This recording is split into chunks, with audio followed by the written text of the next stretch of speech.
So, what are you thinking, Doc? I think this guy's the luckiest son of a bitch on the planet. Somehow, despite being right next to an explosion, he's alive. Certainly not okay, but alive. Yeah, that lines up with what I found last night at the site of the blast. Someone had placed a shaped charge inside his car, and most of the explosion actually went away from him. So, what? The guy who tried to kill him massively screwed up? Or, he wasn't trying to kill him. Just send a message. I mean, would anyone have missed him? This guy is a bastard. He nearly ruined the hospital my son used to go to. I'm not sure. But either way, that doesn't excuse blatant terrorism. Other peoples could have gotten hurt from that blast. Fair point. Alright, I gotta go. The company has security footage they need to show me. Alright. Good luck, detective. Would I be going against my Hippocratic oath if I just pulled the plug right here? Oh! Hello, Mr. Unkley, sir. I was just checking to see if you were alright. Is there anything that you need, Get me a phone and leave. Yes, sir. Yes, it's me. No, I don't know how long I'll be here. 2 things I need you to do. First, find a way to shut down Sawyer's operation. I don't care how many computers or interns you have to lose. Second, contact my lawyers. I am going to ruin this company.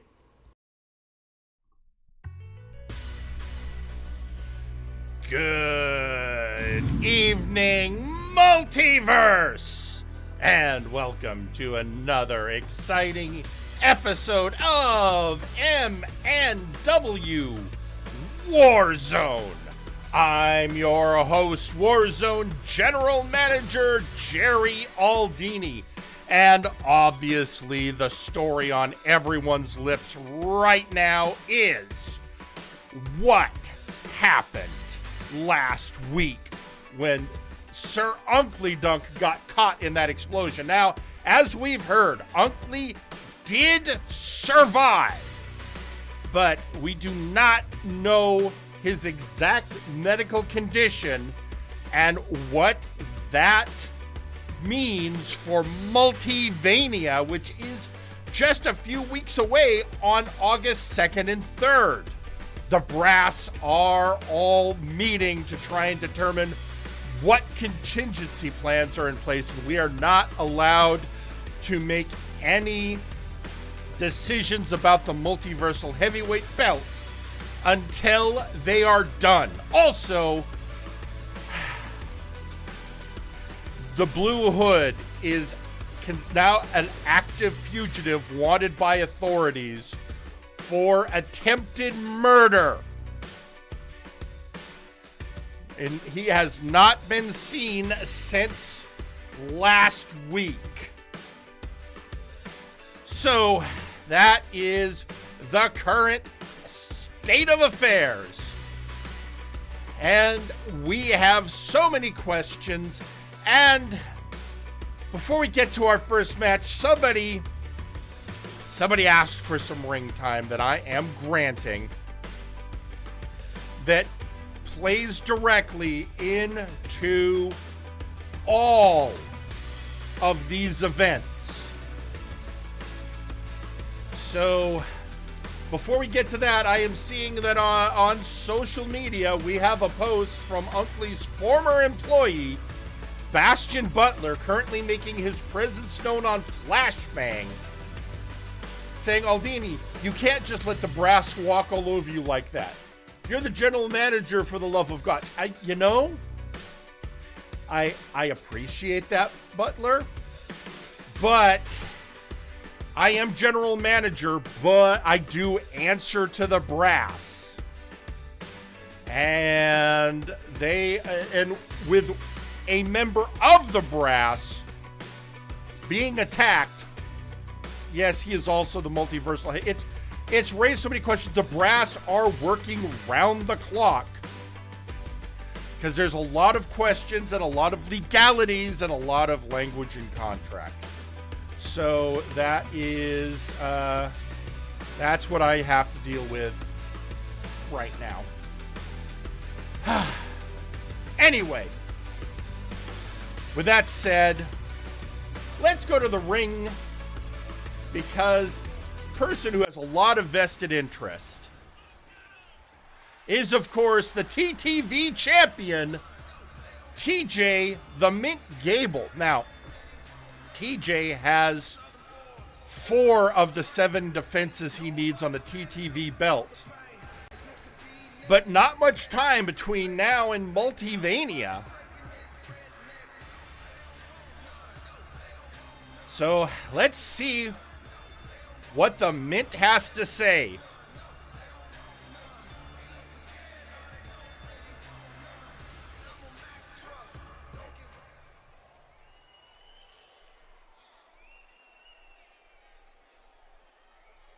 All right. So I know I may be jumping the gun a little bit here, but first off, I'm shocked Unkley's still alive. I don't know how anyone would survive what we saw last week.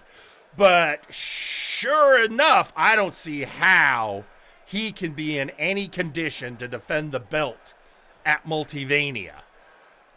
So,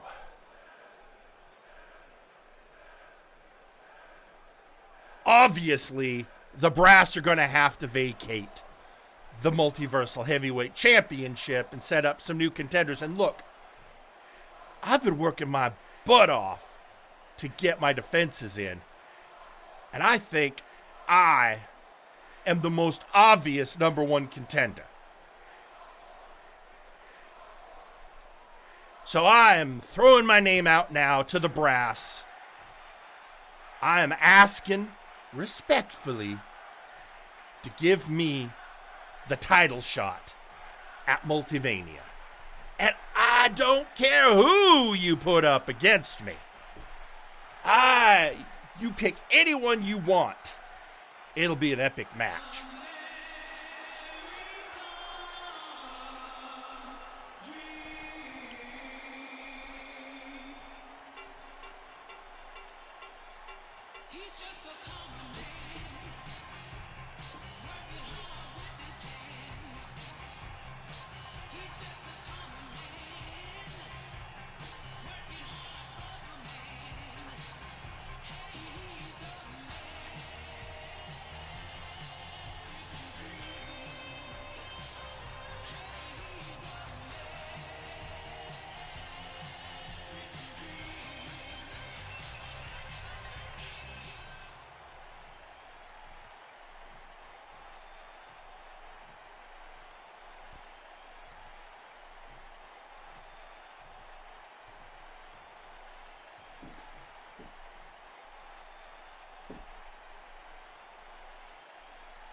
I gotta tell you, TJ, I respect your spirit and, going after what you want. But, TJ, 2 things. 1, you, as of this moment, are still a belt holder.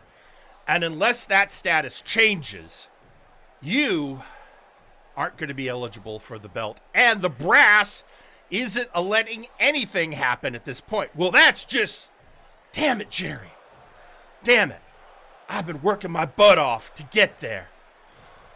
And you're telling me that because I actually have a belt and because the Brass can't tell their ass from a hole in the ground that I don't get what I feel I deserve? Yes and no. You see, TJ, I can't make you the number 1 contender under normal contendership rules. But you still hold the TTV championship, and if you were to have your 3 defenses done, well, you could relinquish the belt and get an automatic shot. Yeah, but Jerry, are there 3 shows? Are there 3 nights between now and Multivania for me to get that done? And would I have time? I know I got to have at least a week between a defense and a cash-in. I don't know how we get this done. Well, this is where I show how much faith I have in you, Gable. Because you know what would count for 3 defenses? If I made tonight's main event a gauntlet match for the TTV belt and had you face 3 opponents Wait, you're saying I main event tonight's Warzone in a gauntlet match. You pick 3 opponents, and that counts as all 3 of my defenses? Please, tell me, is this what you're saying? That we could get it done tonight? That is exactly what I'm saying. Because if you get those 3 defenses in tonight in a gauntlet match, and then you relinquish the belt, calling your shot at Multiverse, you're in the main event regardless of any other stipulations or decisions about the belt. Well, you are singing a song I like, Mr. Aldini, because my training from Gorm, my spirit, yes, I accept. I will fight. Pick 3 of the best. Don't make it easy on me, Jerry. I gotta prove my worth. Oh, trust me, TJ. The 3 opponents I have picked for you are perfect. Will prove your worth as a contender and leave no doubt that should you emerge victorious, you are the rightful #1 contender. Looking forward to seeing you tonight there, TJ.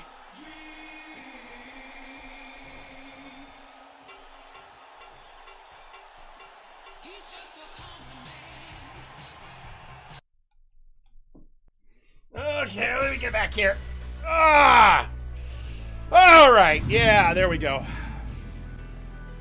Right there. So, you heard it here, folks. I am making the match. TJ the Mint Gable in your main event will take on a gauntlet match, 3 opponents, and I'm playing fair. These are not gonna be 3. He is not going to be facing local talent. 3 worthy opponents. And those do count. I checked the rules.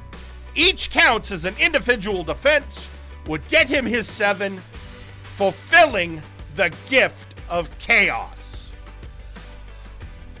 Also, I've got a weird message here from Spectrum saying, speaking as a brass member, Jerry, you're doing fine in my perspective. Pokey, I thought you were a member of the executive club. The little organization run by, Lawson over on Flashbang. I don't pay a lot of attention to what the hell goes on there these days. But I haven't seen you on any listing. I don't think you're an actual member of the brass. I think you're brass adjacent. Meanwhile, social media blowing up. M, who is, of course, a member of the Absolute Units, just over right now practicing over on Flashbang, saying, good luck, TJ. And then we've got, I've got a message from Sir Uncle Dunk. I guess from his hospital bed, saying, rather interesting you got this together so fast, Jerry. And you accuse me of abusing my position. First off, Uncle, you do abuse your position. But you are a member of the brass, I can't stop you. But I have full booking authority tonight, and I can make this happen. I don't see it as abuse. I see it as giving a promising talent the opportunity they so richly deserve. And just so we're clear, the leader of the Absolute Units, Adonis Washington, out here saying, I trust you, Jerry, making a good run for TJ. Adonis, I guarantee you this gauntlet match tonight will be one for the ages. So, with that, well, we're going to have a title match tonight, a title gauntlet match, but before we get to that, we're going to kick off tonight with a title match. Because we just saw last week the Punk Master Ghost made the Big Oof champion Johan Mjoln tap. And folks, if that doesn't earn someone a title shot, well, I just don't know what does. So, I'm going to say right now, let's head to ringside for your opening match.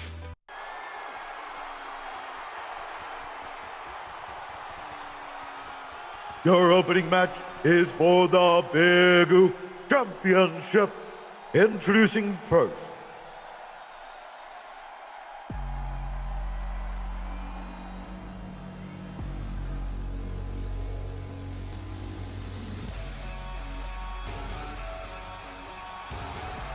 Punk Master Ghost. There he is, folks. And the Phantom fans, the Phantoms, are going nuts. I know you all can't see him. Somebody made the decision we couldn't put the spectral filters over the cameras. Something about television standards showing that many disembodied spirits at one time. Anyway, that's not the point. The point is the Punk Master Ghost, who is about done with Johan Mjoln, gets the opportunity to take the Big Oof Championship from him tonight. Whoever comes out of this match as the champion is going to Multivania.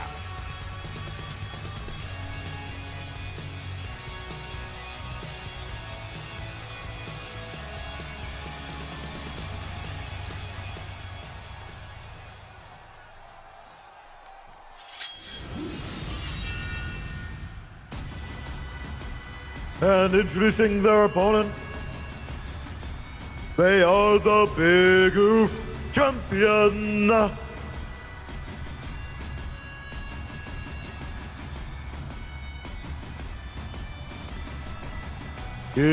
Johan Mjoln. The Son of Thunder, your Big Oof champion, who has been wanting true opponents, true battle, and getting it against a former ally.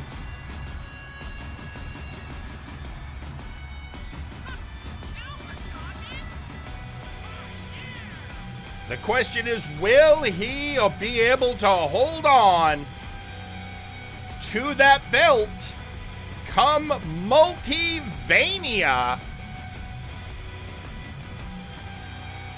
And of course, tonight, in your main event, a gauntlet match for the TTV Championship. Folks, if he survives, TJ Gable earns the gift of chaos and can relinquish the belt for a guaranteed multiversal heavyweight championship match at Multivania. This, of course, means one way or the other, TJ will not be the TTV champion come Multivania.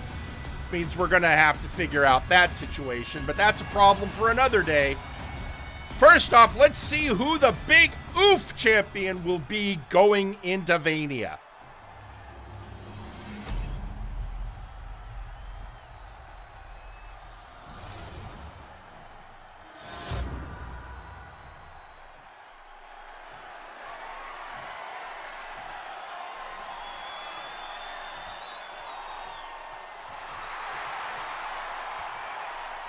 There he is. He is there, ready to go.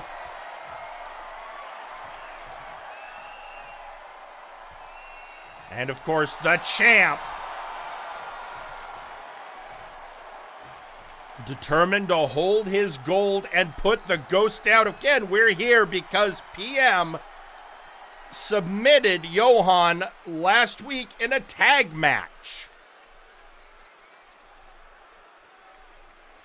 Now we finish up the ceremony of the belt.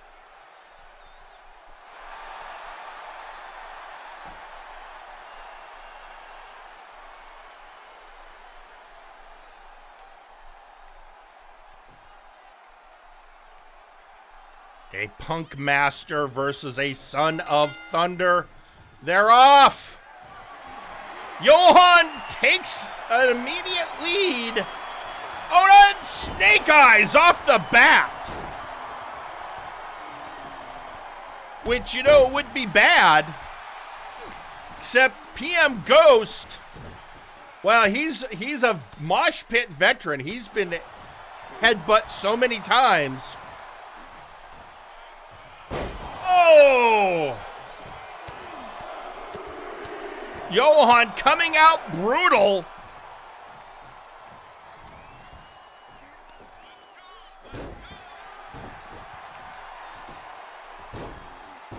Johan, I think I think he's pissed. I think he's upset he lost to PM last week.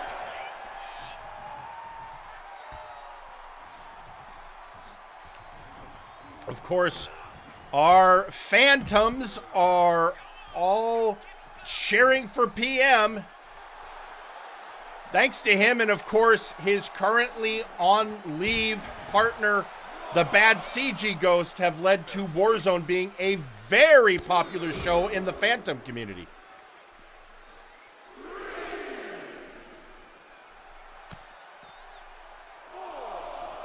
Oh! Up to a 4 count.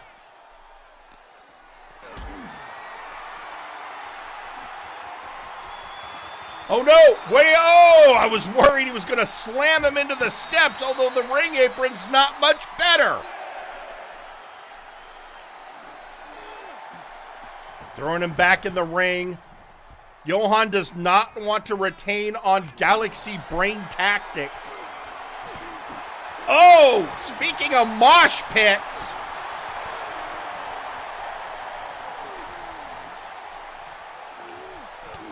They are trading blows.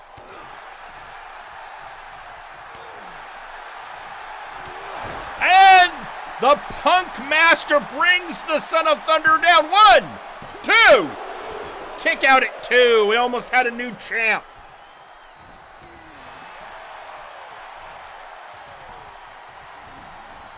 And up and over. Oh.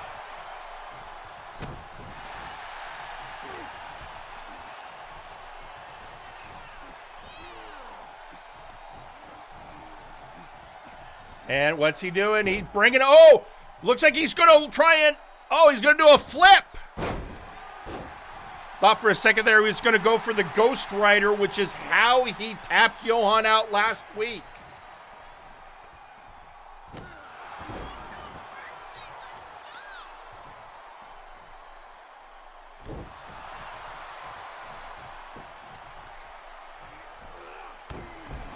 Knee to the face.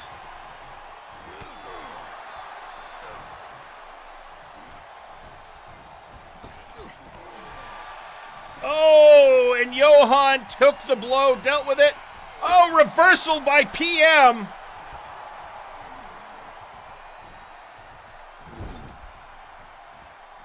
The Ghost is, oh, headbutt ya. Well, turnbuckle ya, but still. Oh, right in the shin. Take out PM's legs. That makes it harder for him to lock in a Ghost Rider. And Snake Eyes.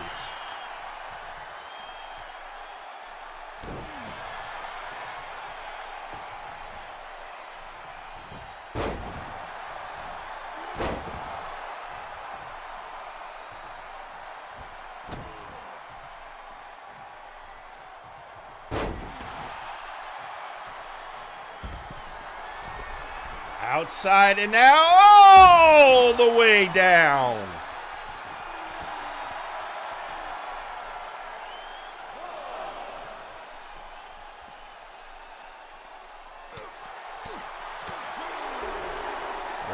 And, reverse sidewalk slam.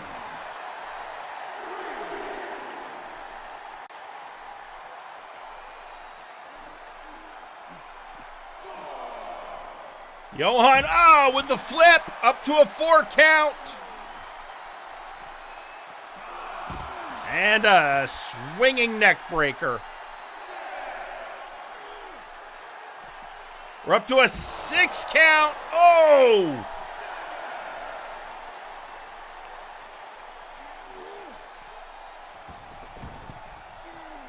Back in the ring where it matters.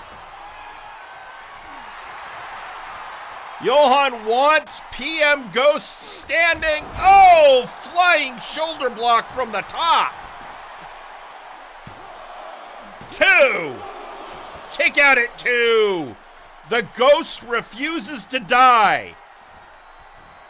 The Spirit is willing. Oh no! Ragnarok! Johan has hit Ragnarok. 1, 2, 3!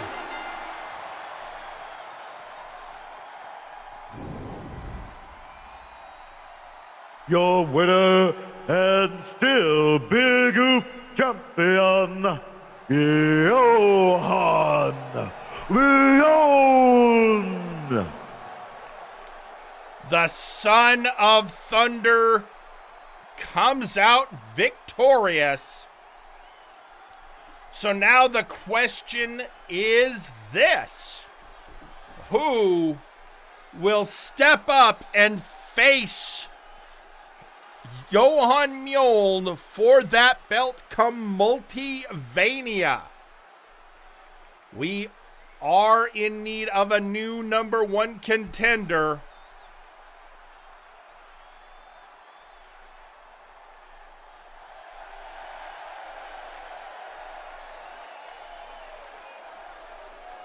And many sad phantoms this evening.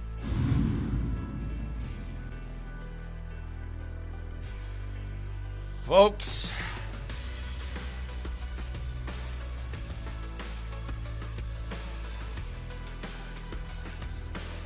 it's gonna be a craziness. So much fallout, of course, from that vicious attack on Sir Ugly Dunk last week. I mean, say what you will about what a rotten, no-good bastard Ugly Dunk is, but setting a car bomb, that's a lot. But one person wanted to come out and say something about it, and given the entire situation, I agreed, is none other than the Blue Hood's tag partner, Power Surge.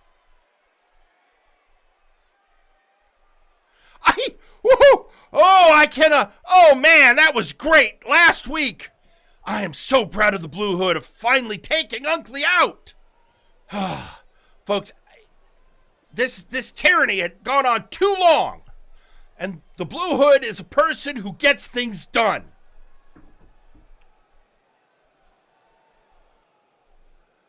And now that Unkley's out of the way, maybe some damn sense and justice can be restored around here. Yeah! So, and I don't care. Everyone said, he went to, he's a wanted man. You know what? Like the Blue Hood always says, you gotta do what you gotta do. Yeah! Man, I cannot wait.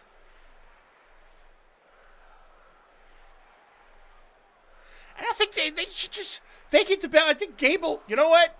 I mean, cool, Gable's going to have a great match tonight, but I think they should just give it to him. Hell, I'd be the one to step up. I know. I haven't earned my right yet, but there's some cool people out there who who I think deserve a title shot.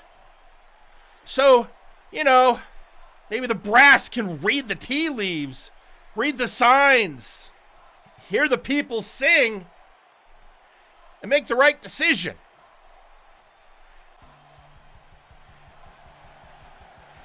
And here comes Mega Rider Nexus.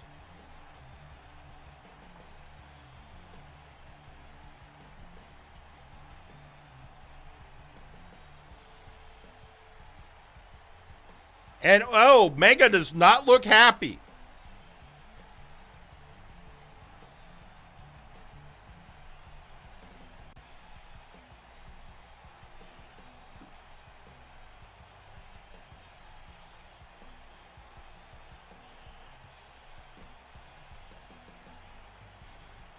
Oh, yeah, Mega is, the look in Mega's eyes, he is, and Surge looks confused.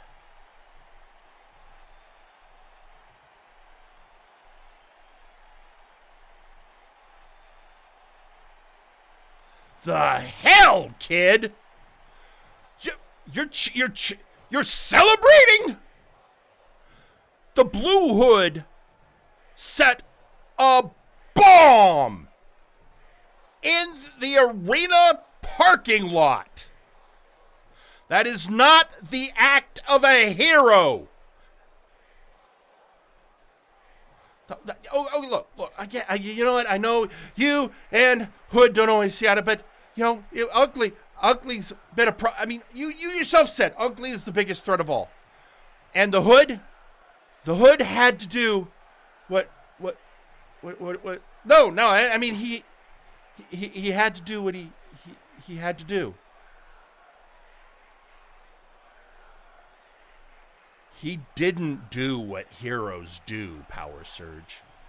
He did what terrorists do. He did what monsters. He did what supervillains do. Those setting a bomb is not the act of a hero. Oh God. Wait. Mega? Are Hood and I the bad guys? I mean, what are you saying?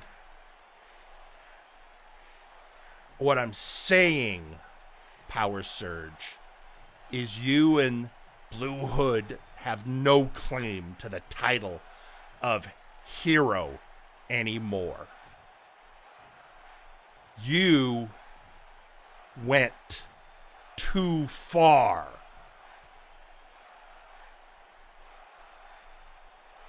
But Mega, I want to be a hero. I want to be the good guy. I want to be the guy that gives people hope in the future. I just want to be the good guy. Mega, what do I do? You want to be a hero. I think you've got a lot to show, but right now, I can't let you just claim the title.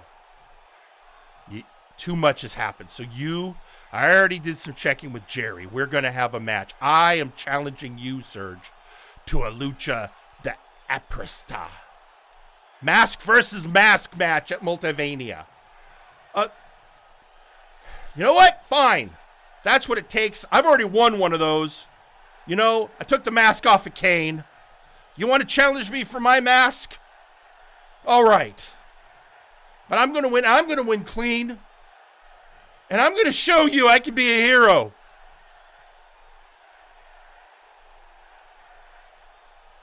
I'm going to prove to everyone that I'm not the bad guy. That I can stand up when it's time. I'm gonna show you, Mega.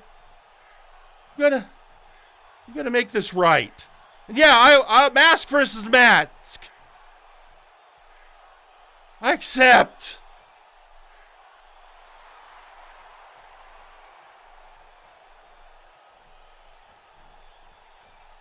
Well, that hit. You know what? I'm glad that Mega came out and threw a bucket of cold water on that. Because, yeah, I understand that it's been a lot of hype about how bad Sir Uncle Dunk is. And do not mistake, he's bad. But Blue Hood went too far with the bomb. So, with that, we're going to see what will come from that, because a challenge has been made and has been picked up. Mask versus Mask. Power Surge versus Mega Rider Nexus at Multivania. And, of course, social media has been going crazy tonight. We have a message from Sergeant Major Payne going, gauntlet matches all around. Good luck, TJ. And Ice, you better show up because I'll be looking for you at the end of mine. We also have a message from Jean Tristram saying, how can a tyrant live forever? When you must choose between what is good and what is right, you humans never learn. And that is why I will always hunt you. That is some chilling words from the Vampire Lord who, folks, we will be seeing in action this evening. We briefly saw him during his blood hunt, and the camera didn't get a great look, but he looked different.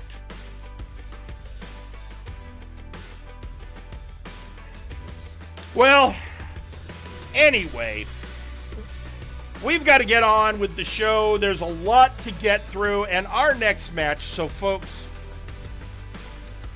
week after week, we have matches giving the wrestlers of MNW opportunities to prove themselves. And we've seen several wrestlers make several impressive performances. But with Multivania around the corner,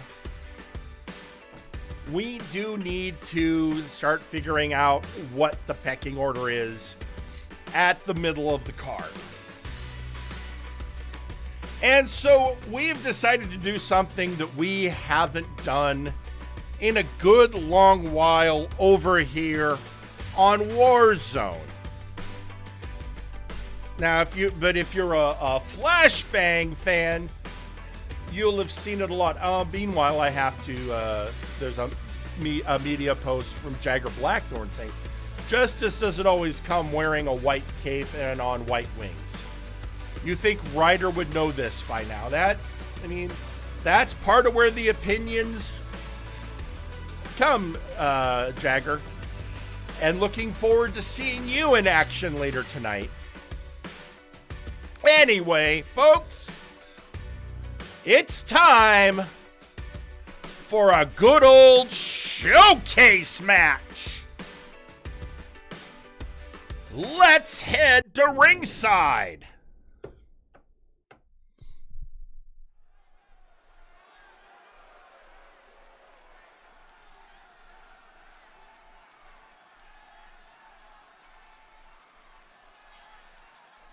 The following is a showcase match. Introducing first,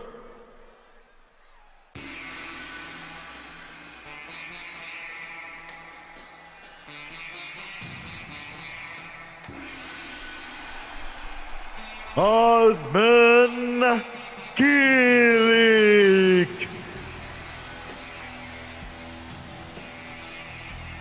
Your wish is his command. Osman Kilik, the Jin, coming to ringside. the first man in our 8-man showcase match. Now, folks, if you're unfamiliar with a showcase match, 8 wrestlers enter the match. It is an elimination match. Pinfalls and submissions, falls count anywhere.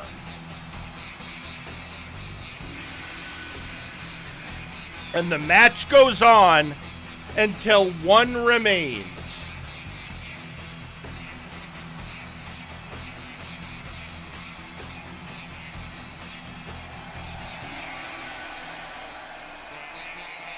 And we start out with the greatest facial hair in professional wrestling.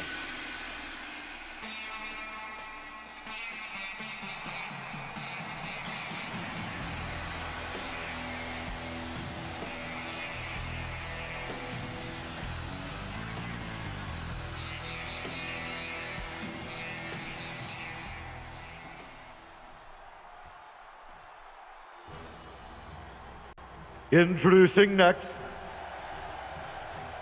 XR Kun.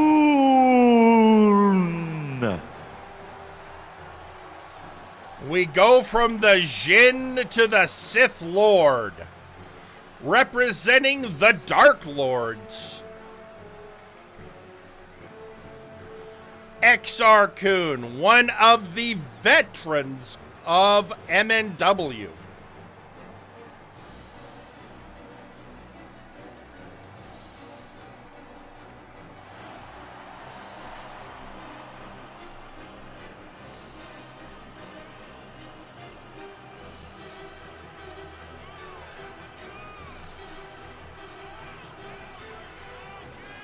And he is here to remind you that the Force will set you free. In his own, let's be honest, very, very freaky way.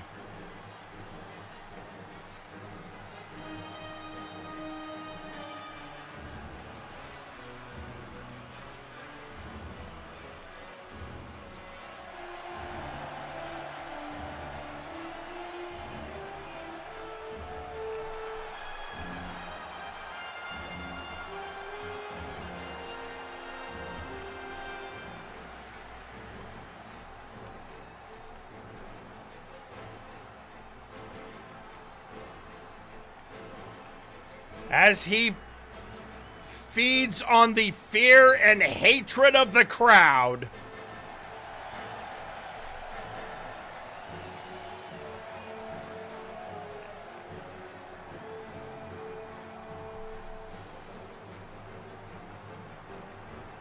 Folks, this is only entrant number 2.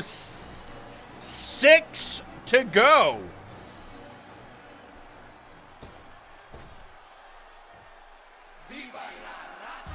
And introducing next, the Latino B, Buck Bumbo. Viva la raza! He fly, he bee, he sting. Very impressive performances of late from the Latino B. It's been a while since he's been in a showcase.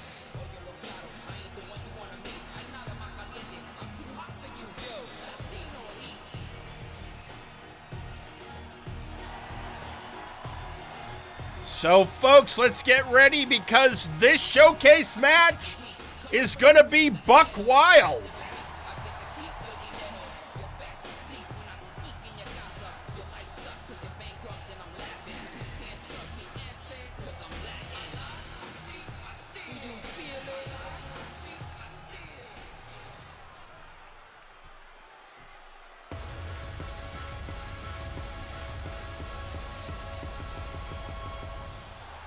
Introducing next, it's Wonderball.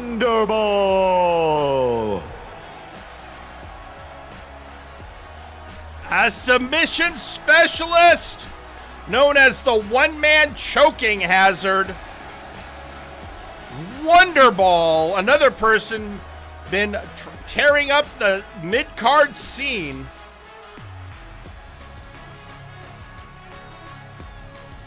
Looking for that big opportunity.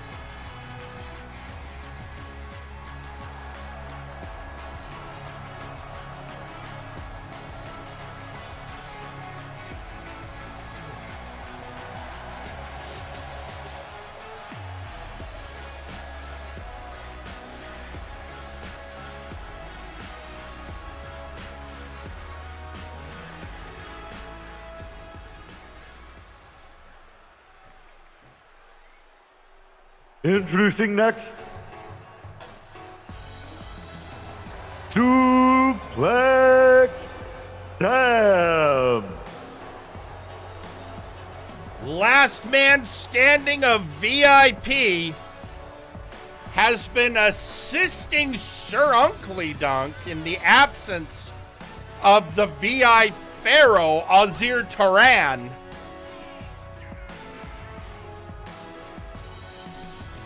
Sure, he's got some strong thoughts on what happened last week. Of course, he's never been a fan of the Blue Hood.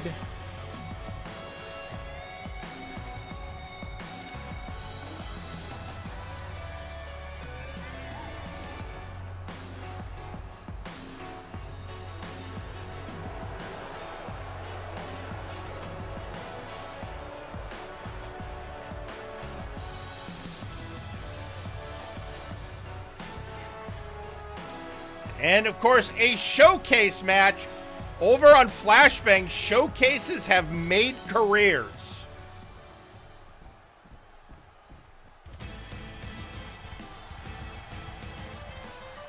Introducing next, Ignacio Cervantes. Representing La Villanos Ingobernable, the mad genius of Lucha and the social outcast and lover of all things Nacho.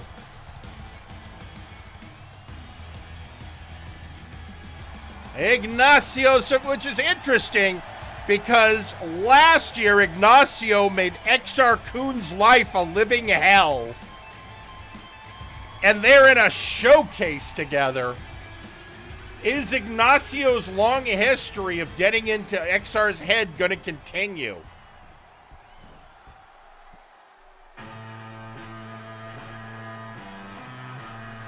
Introducing next, Nakano Kishima. And we go from the social outcast to the crimson delinquent. Representing the Outlaws, Nakano Kirishima.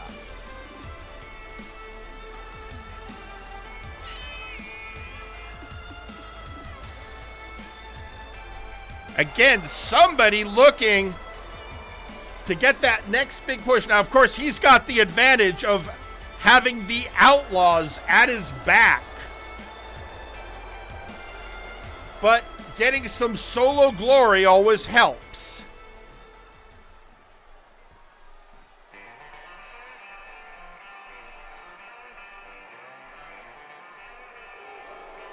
Introducing next, Croc Vor. And finally, the Cajun cryptid, Croc-Vor. Bringing the energy of one true pain to the ring. And when he looks at 7 other components, all he can think is, that's a smorgasbord if I ever saw one.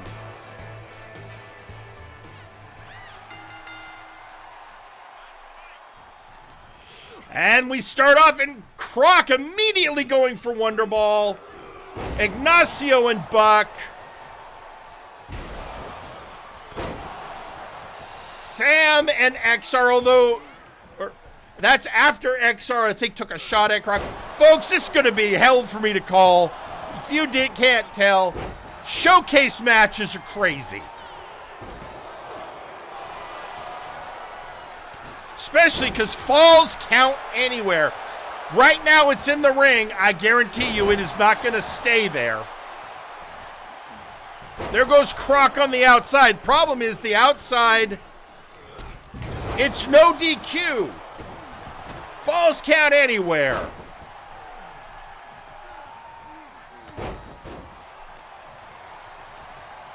And the math of a showcase match. It's elimination style, which means it's perfectly fine to let an opponent get pinned. It just gets them out of the match and makes your odds that much better.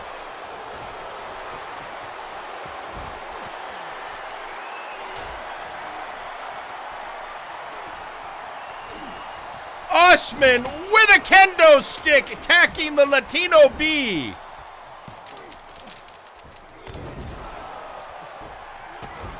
Meanwhile, in the ring, XR Kun and Suplex Sam remain.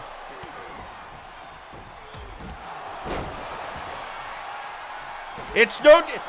anything goes. Weapons, perfectly legal. Suplex Sam going for your unmentionables, perfectly legal. Crocfar biting your face, perfectly legal.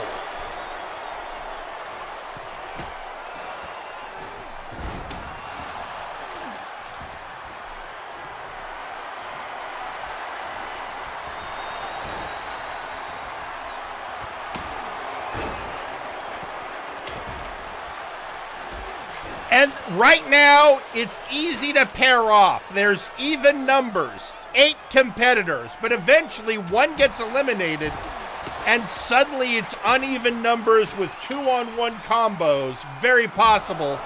Meanwhile, Nakano is about to go buck wild.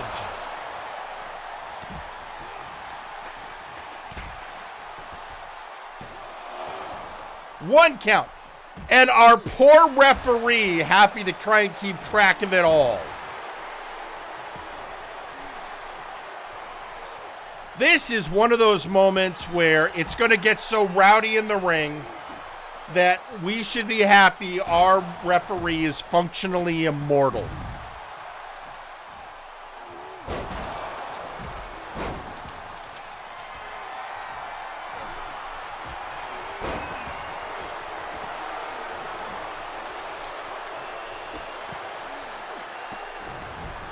Feeding Frenzy! Feeding Frenzy on Nakano. Wait, remember what I said about Crocfar biting your face legal?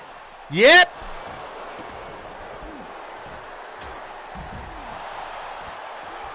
I find it interesting. Everyone's sort of clumped in that one corner. Those fans are getting their money's worth.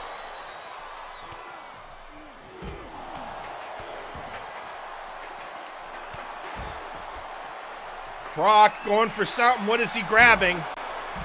A chair. Old Faithful. Meanwhile, XR Kun putting on a track and field competition.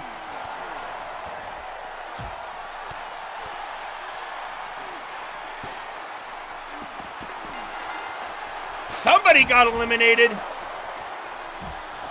Nakano Kirishima has been eliminated.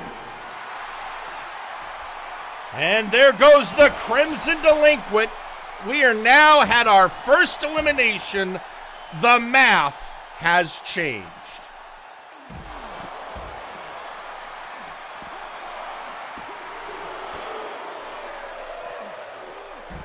Oh! Ignacio taken down by the Sith Lord. getting a Hurricane Rana in return. Again, there is a lot of history between XR Kun and the Social Outcast. And now Nakado's just sort of running around, I think kind of getting in people's heads, which is what he does best.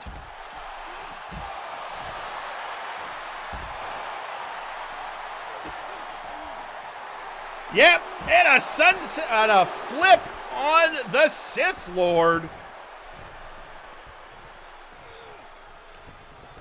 Again, folks, if you missed it, Nakano Kirishima, the first eliminated.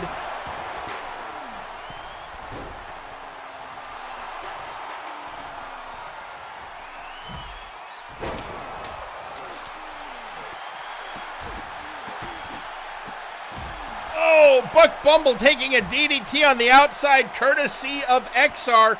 Now going for the pin on Wonderball.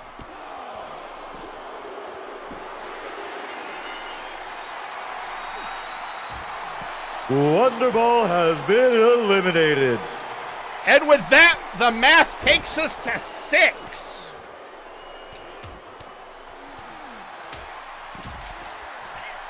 As Ignacio just throws a kendo stick.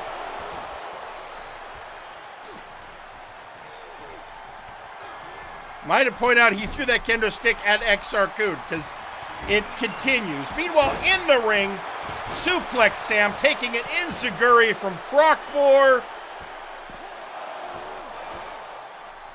However, because of a pinning situation on the outside, the ref never even got there to count the pin.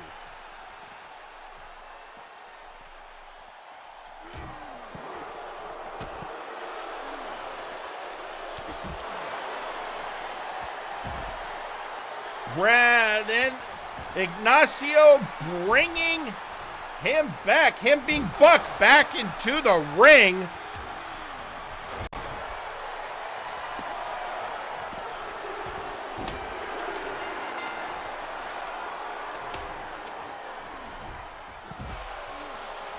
Osman Killick has been eliminated.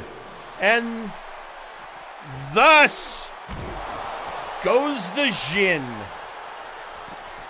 And we are down to 5. Almost 4, but for a kick out by Ignacio. And Sam comes in with a chair for the Latino B.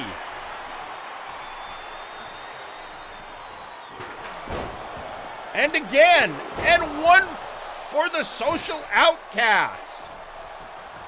Going for the pin. Kick out at 2. Ignacio still in this. We're down to 6. Or no, 5. Never mind, I'm sorry. Sometimes it gets hard to... Right now, double team on XR. Oh! I guess Croc's going to tell us what Sith Lord tastes like.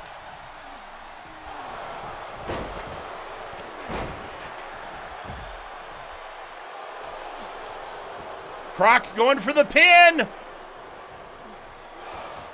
XR kicks out before the count can start.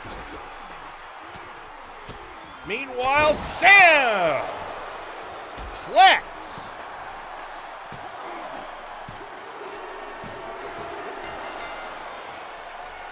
Buck Bumble has been eliminated. And Sam using a Samplex to eliminate the Latino B. We're down to 4.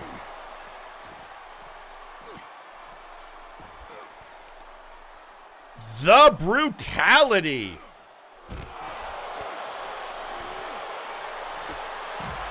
Oh! And XR getting the dark side in, and now the Force shall set you free.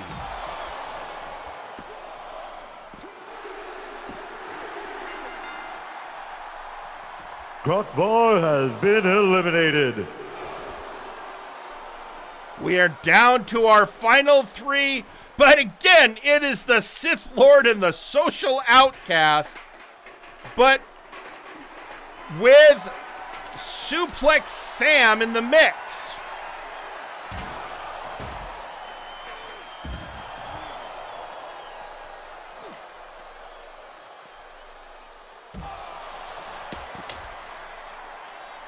And Sam just wrecking shop on both of them.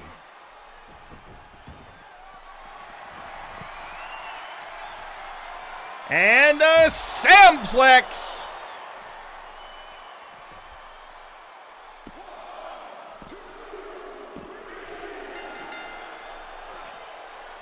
Nakano Kirishima has been... Ignacio Cervantes has been eliminated. And it is down to the Sith Lord and the Suplex Master. I think XR might be a little upset that he's not the one that got to eliminate Ignacio, who is his arch nemesis. But Sam, I think Sam had some cheeky plans and the Sith Lord went no.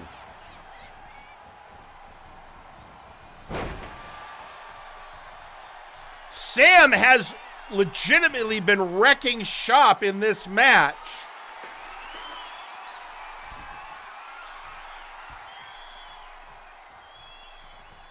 But it is down to these two. Again, no disqualification. Falls count anywhere. But XR looks to be, the Force shall set you free.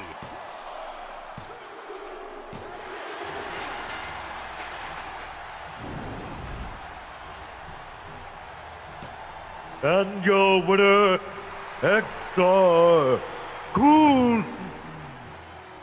And the Sith Lord is victorious. A victory for him and a victory for the Dark Lords. Which begs the question, what happens later this evening when Jean Tristram is in action? Will it be 2 for 2 for the Dark Lords?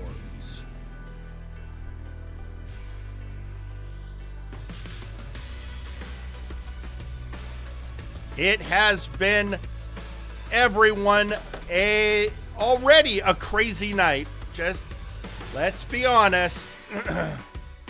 Which we knew was gonna happen after the events of last week.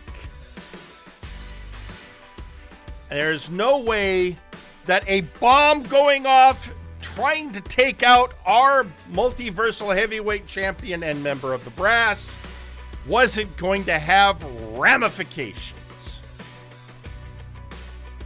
We already have a match scheduled for Multivania, Mask versus Mask. Mega Rider Nexus versus Power Surge. Well, Power Surge is struggling with the question, is he the baddie?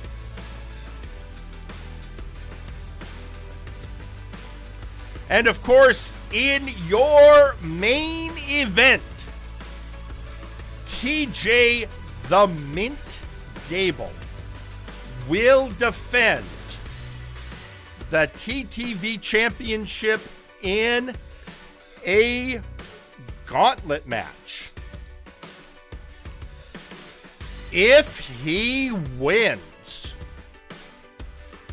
it will satisfy the 7 defenses, and he can get the Gift of Chaos, relinquish the TTV belt, and have a guaranteed multiversal heavyweight championship match at Multivania. The question at this point is, if he succeeds, who will he face? Because it is not clear if Sir Unkley Dunk will be medically cleared. It's not clear if Sir Unkley Dunk will get out of bed now or ever. Because he blew up. Well, these are questions for later on. For now, we are going to head down to the ring to hear from someone who is going to be watching that gauntlet match with great interest, because he is the person who trained the Mint. And he had an epic match last week for the Nexus Titan Championship. He might have lost, but it was an epic match. So let's head down to ringside and let's hear from the Goliath, Gorm.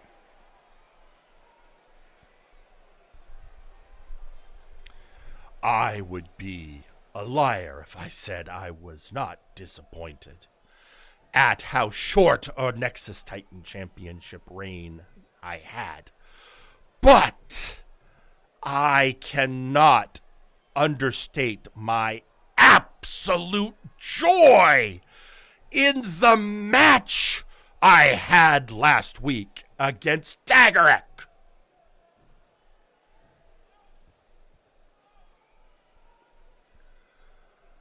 An opportunity to show my mettle against a worthy opponent in a brutal style match, showing Multiverse Nexus Wrestling that despite the years I have been here, I am not done.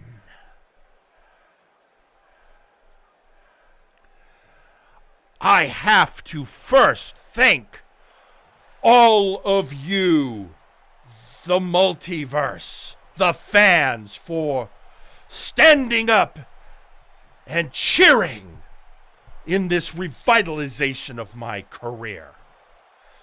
I am so pleased to give you such epic matches as you deserve to see. And I vow this, I, Gorm the Goliath, am far from done. There will be new challenges. There will be new conquest. There will be many opponents and many other title shots. We are just beginning. So, Multiverse, raise your voices in victory. Call out for the Horde and declare now is the time of legends.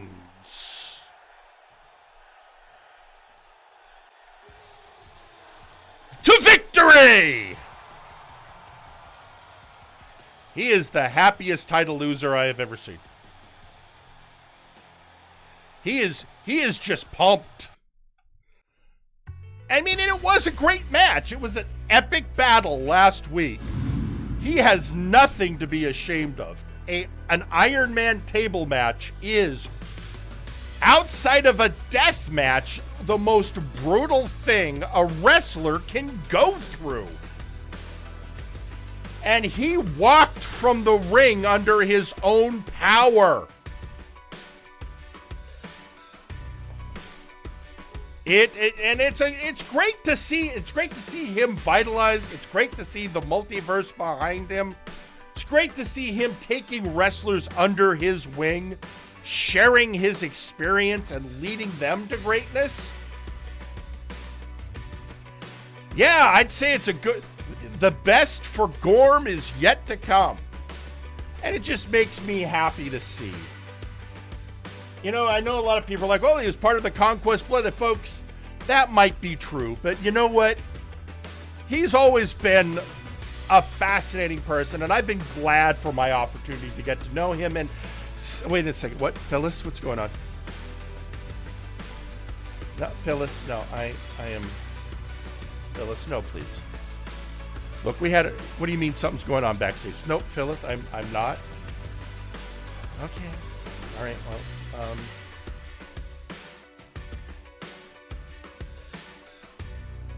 all right, well, let's give me a camera back there then. What's going on? Wait, no. No! Oh my God, folks! That is Theron Markov attacking Caliburn! Caliburn, he's the host of MNW Blast on the MNW YouTube channel. No! What are you doing? Why are you attacking Caliburn? Theron, the hell are you doing?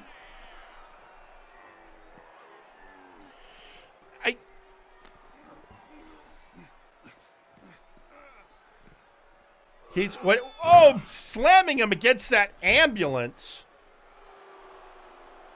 What? Okay, what? Theron, what are you doing? Theron he's throwing Caliburn into the ambulance and slamming him in. What, Theron, what are you doing? Theron. And now, okay, looks like the camera lost the feed, but I'm being told Theron is getting into the front of the ambulance and driving it. Wait, is Theron kidnapping Caliburn? Are we seeing more crime?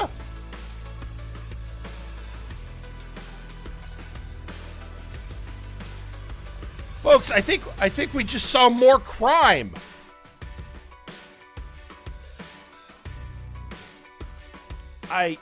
I don't even. Well, folks, Phyllis is calling the police. Because that always works against Theron Markov. I got a bad feeling about this. And what's worse, we're about to go to ringside for our next match, which involves the only other member of the Outlaws we haven't seen tonight. I'm almost afraid to head down after that but we got a show to put on. I'm just going to ringside.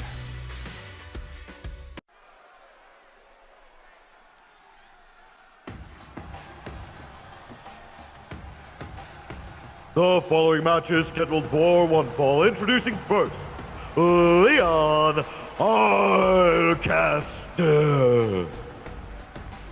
So the TOA approaches. For those who haven't been paying attention recently, Arcaster defeated CJR Killer via roll-up 2 weeks ago. Last week, CJR attacked him backstage and Leon beat him down. And introducing their opponent, CJR Killer. So basically, CJR demanded a rematch after, basically being beaten twice by Leon. Looking to at least get a win back. Yes, I'm glad he's being normal about this.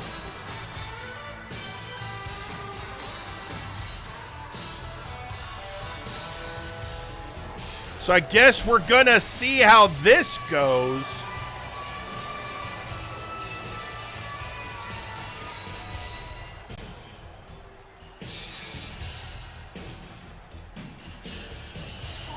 Folks, I'm hoping that we are.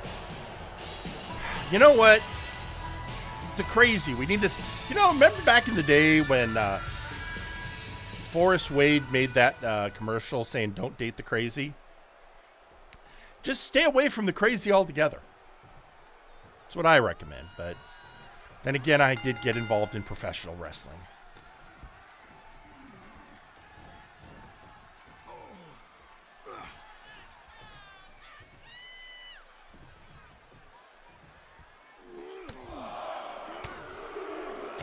And it's just the drums of war.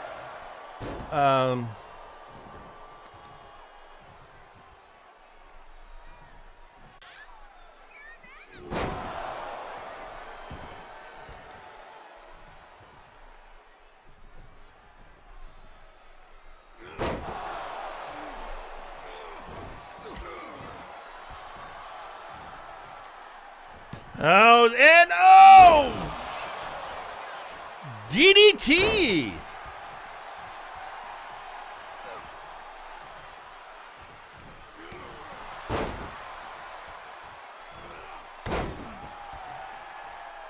Leon showing how it was that he got those victories over CJR, but CJR showing that veteran savvy, avoiding that, that Tope Suicida, I guess. Actually, I forget what the name of it is if it's over the top rope.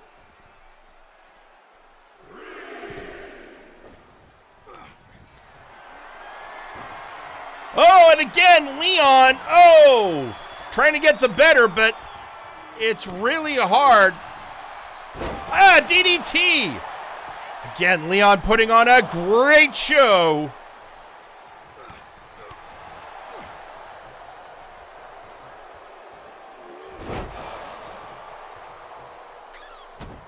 Oh, stomp to the face. Now just raking his face across the mats. That's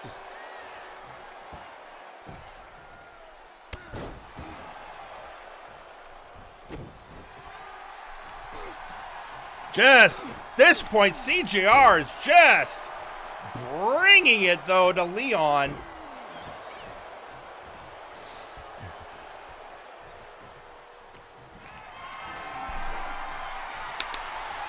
And now CJR hanging him out to dry.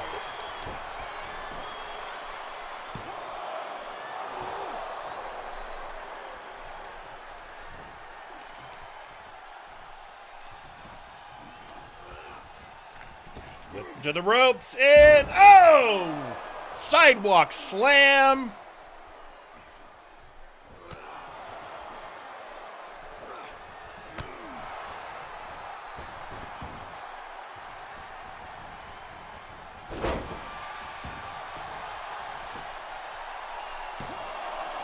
Going for the pin, only a 1 count on Killer.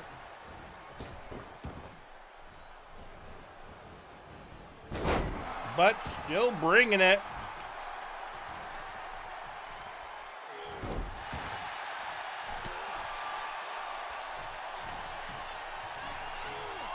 Whipped into the ropes. And flipped. And a standing moonsault.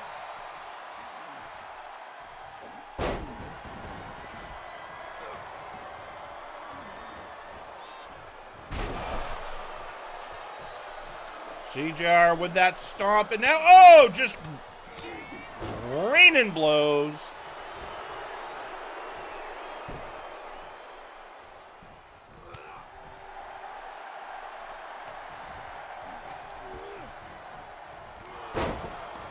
Now just mowing him over.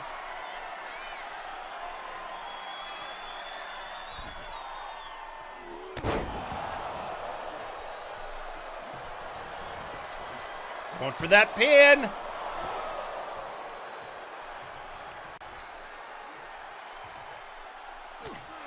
Oh.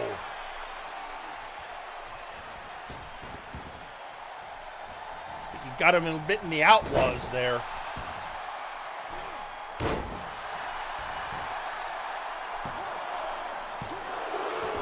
Another 2 count.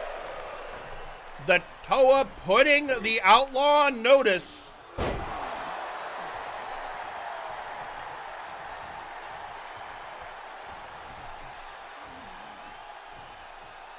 And now bringing him down. This is how Arcaster has an in-ring victory and managed to fight back against a beatdown. CJR is looking to be on the back foot at this moment.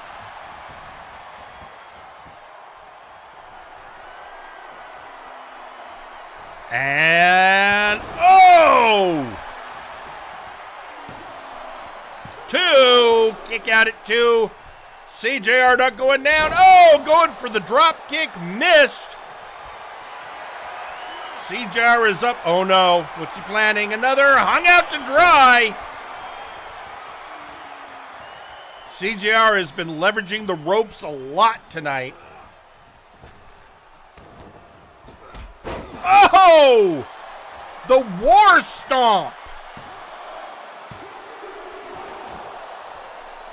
But Leon survives and rolls outside. Oh! A splash from all the way uptown. Leon countering with that sling blade. CJR throwing him back in the ring. But he better figure out what he's doing. Oh, another War Stomp!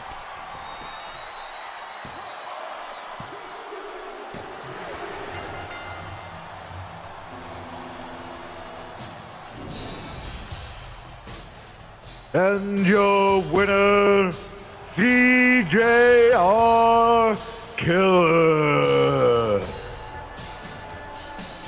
And, well, CJR got his victory back. But, folks, that means he and Leon are 1 for 1. And there's a gravitational force in that cannot be denied. So if you think we're done with this story, we're not.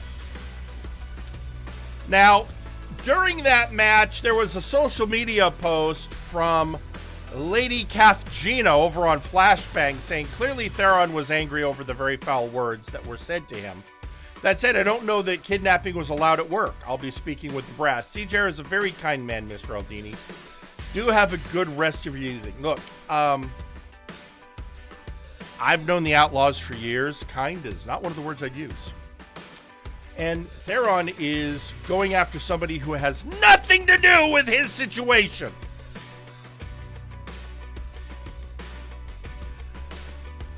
This is, and I'm just going to say it, this is the most cuckoo for Cocoa Puffs I've ever seen him.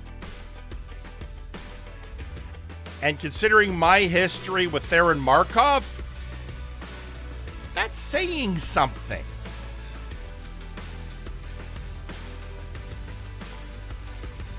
But I can't get dragged down by that right now. We've got a show to keep putting on. And we've got an announcement to get to. I'm not making it. No, I'm going to let the relevant party make it, which of course means we're heading to ringside, where we're going to hear from El Albatros, leader of La Villanos Ingobernable. And he does have some, you know what, and I know what it is, but it's his dime. It's his moment.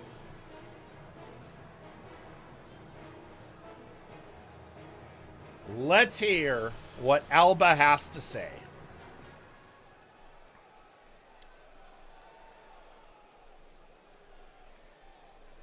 Hola. I am very proud to make this announcement because I get to tell you that you will be seeing the glory of El Albatross at Multivania, for I have been assured a match. In specific, I am the first entrant into the mega money in the big bank briefcase ladder match. And I know many of you still go, oh, Alba, it's a ladder match. We got over that. You saw me in that last one. It's fine. And more importantly, it's glory. For I, the luchador, will climb that ladder, defeating 7 other wrestlers, and claim the briefcase. After which, finally, after all these years, we'll get the opportunity to claim the Multiverse Heavyweight Championship, as is my right and my due. And yes, I know there will be other contenders. But what does that matter when we are soaring to heights where El Albatross belongs? And I assure you, once I claim that briefcase, there will be no selling it, no trading it. I will hold it, and I will hold it proud. See you at Multivania. Well, there you have it. El Albatross, the first official entrant into the mega money in the big bank briefcase. That match, folks, is always one of the premier matches because it inevitably shapes what will be the title scene in Multiverse Nexus Wrestling.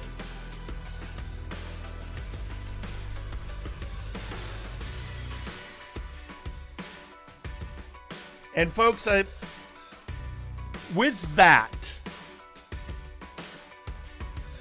we still have a lot of wrestling action to go.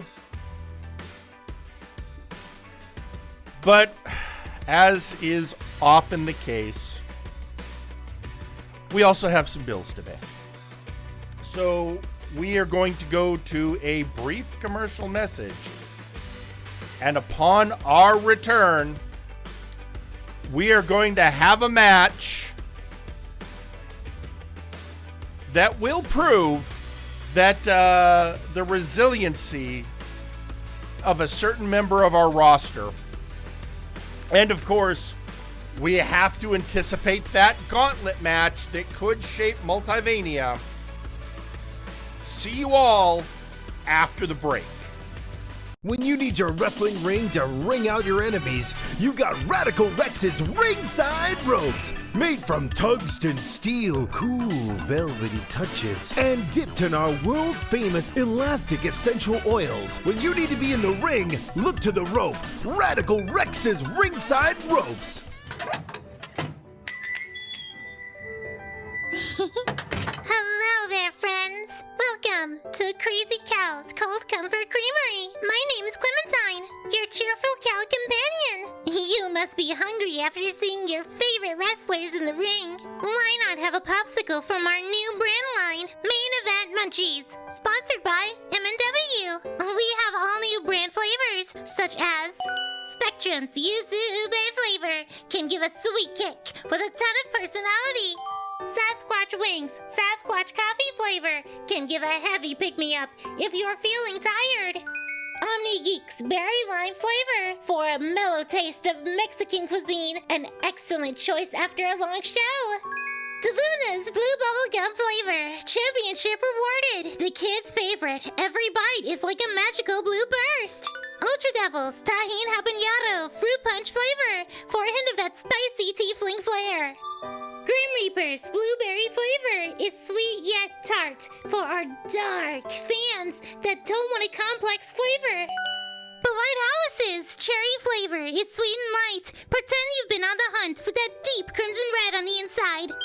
Enigma's cookies and cream flavor. Rich in taste and super light. Each bar you buy of this flavor, a portion of proceeds goes straight to the charity that we'll be sponsoring that day. Changes by week. But there are so many more fantastic and fun flavors in our roster for you to choose from.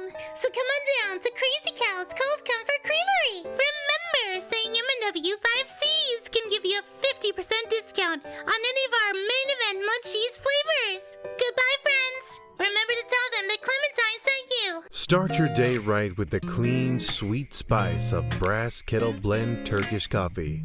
One of the day's best perks. Because nobody does coffee better than the Turks. Well, hey y'all there. It's Insert season here. And with all this nondescriptive weather, you're gonna need yourself a new fashion statement out there. Are your slacks slacking a little too much? Is them darn kids' waistline going below their behind? You better bet your biscuits I've got the thing for you. They're called Jim's Jorts, the bona fide certified pant-wearing gear of the Insert season here. keeping you cool when it's hot, warm when it's cold, and keeping you styling while you're compiling all those big old bucks from wearing your Jim Jorts. And remember, when you got Jim's Jorts, you've got Insert catchphrase here. Come, darlings, to the glimmering hearth, a lounge where time pauses while you drink. The fires here never burn, but shimmer with a pale light that brings on a deep, relaxing calm. I highly recommend some of the specialties. Their hot sapphire tea with its faint blue glow, the moon milk lattes, or my personal favorite, their spiced frostberry wine. The live entertainment is simply to die for, especially if you enjoy the finer things. So, my dears, would you kindly come to the glimmering hearth and tell the Winter Queen Celestia sent you? We here at the Cultivated Legion of Working Nitwit once again would like to remind you that we are to be taken seriously. There is nothing silly happening here with our programs, such as our interpretive animal shaping, culinary courses on banana cream pie, artistry of body art, face and or feet edition, fashion trends of the unusual kind, suspenders are... Just a heads up, suspenders are in. The members of the Cultivated Legion of Working Nitwits may be among you, secretly, or not at all. We would love to spread the word of the Cultivated Legion of Working Nitwits all across the multiverse. If only you would let us.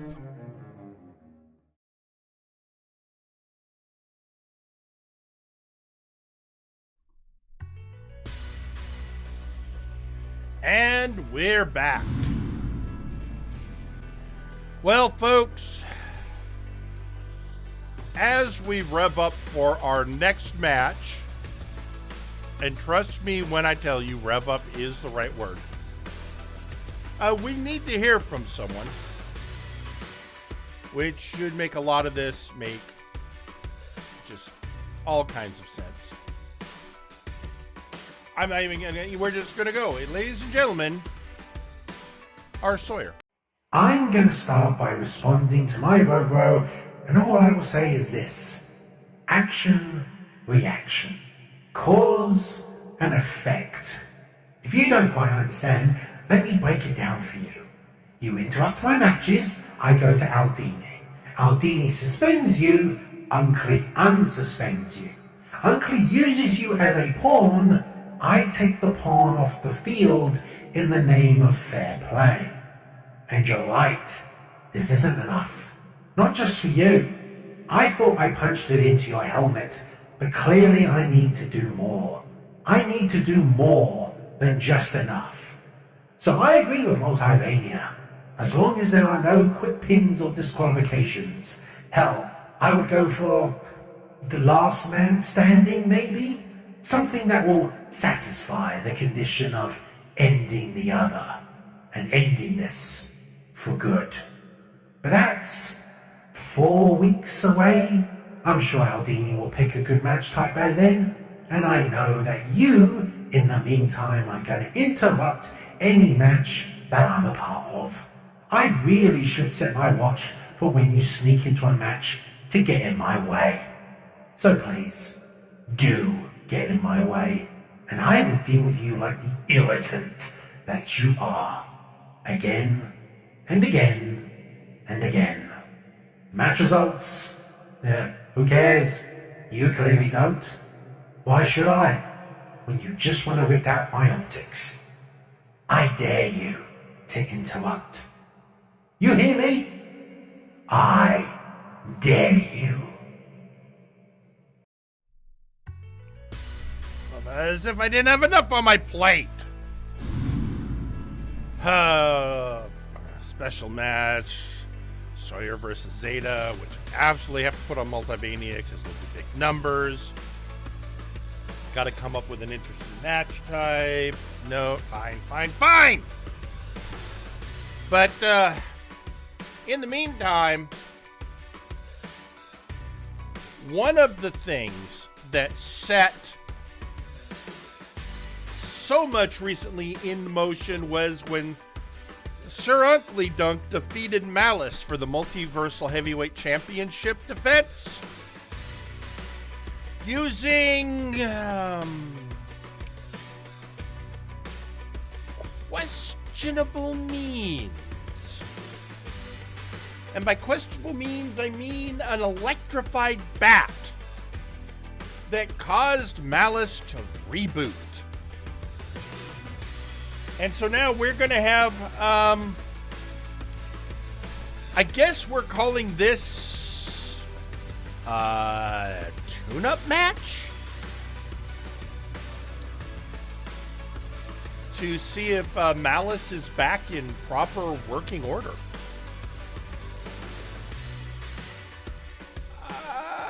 With that, I think we're going to head to ringside.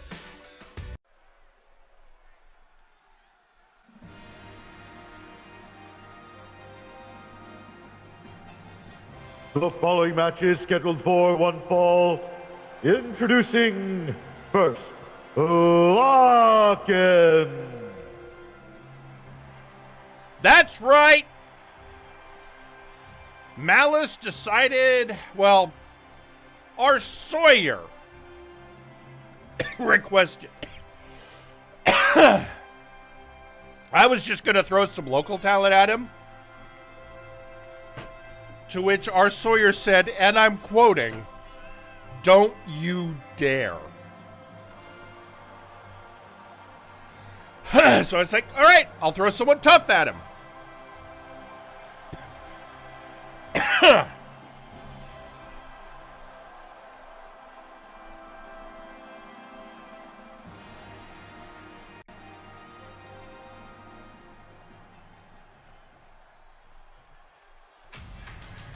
And introducing their opponent,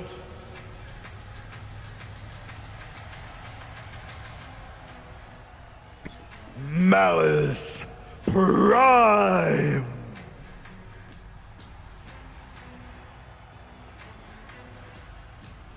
And here he comes.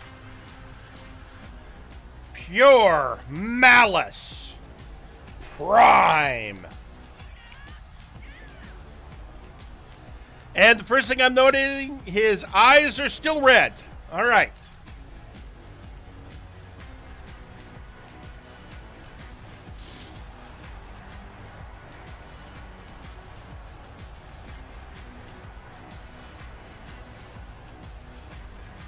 And we're going to see, as the greatest stand-up comedian to come out of the East German Super Soldier program, faces the vehicular incident.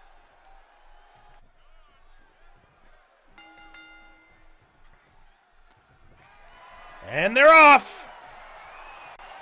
Lock-in scooping him up.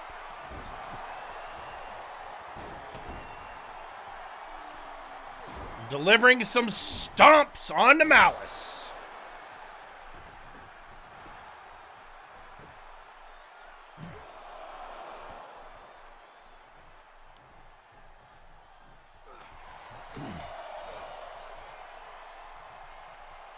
And Malice with that butterfly suplex. Oh! And with that, Malice showing so far so good.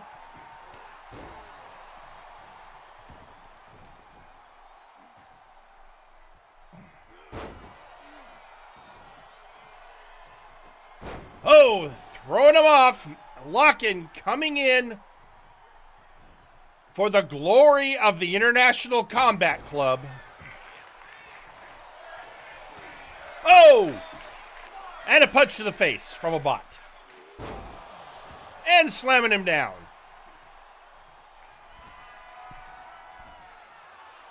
Malice, oh! From uptown.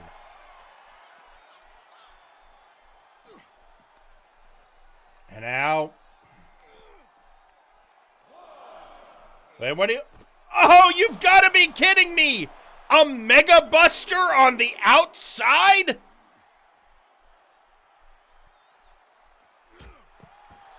And just knocking him down. Back in the ring. I think we can. I think the test has been successful. I think Malice is showing he's operating at peak efficiency.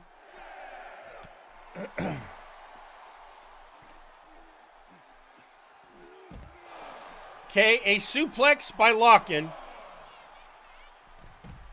Oh!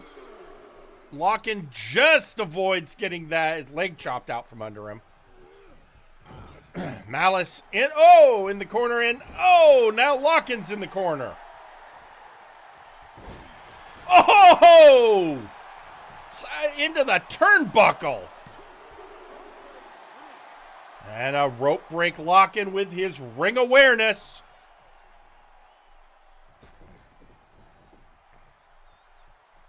Getting out of the ring. Trying to clear the blood from his eyes. Raining blows on the main event mech.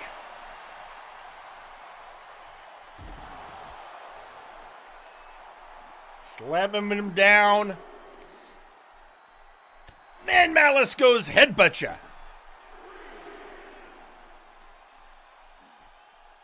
Malice showing he's about done with Lock-in.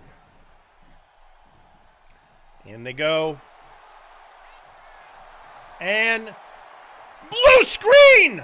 Lock-in is caught in the blue screen! Malice choking him out. Malice lets him go, doesn't want to end it this way. I think Malice is saying he's not done abusing Lock-in. Oh, and with that clothesline.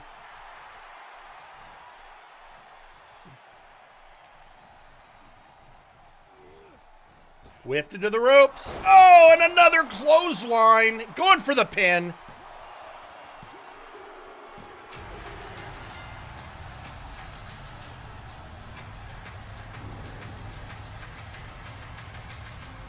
And your winner, Malice Prime. And thus, Malice is back, no worse for wear. Everything working, all systems operating at peak efficiency.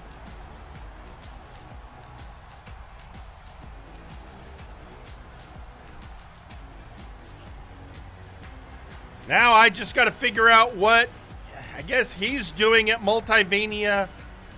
I know what, Multivania is going to be a crazy time, all right? Absolutely crazy time. We know I'm gonna have to do a Sawyer versus Zeta match, but I have a feeling ignoring Malice would be a terrible idea.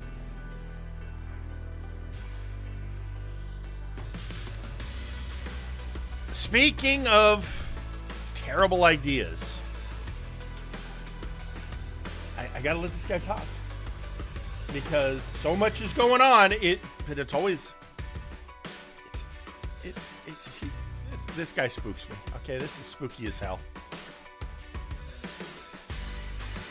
But we recently saw a matchup between Seth Justice Jackson and the Storyteller after Jackson confronted Adrian Driscoll, saying that he accused the Storyteller that accompanied Driscoll as being fake, and at the end of that match, the Storyteller vanished.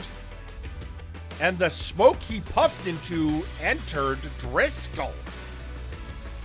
Obviously, we have questions. Well, maybe we'll get answers as we head down to ringside and hear from Adrian Driscoll.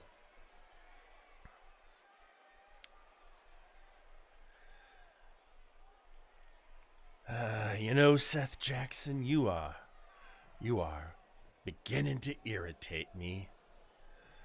And that takes a lot.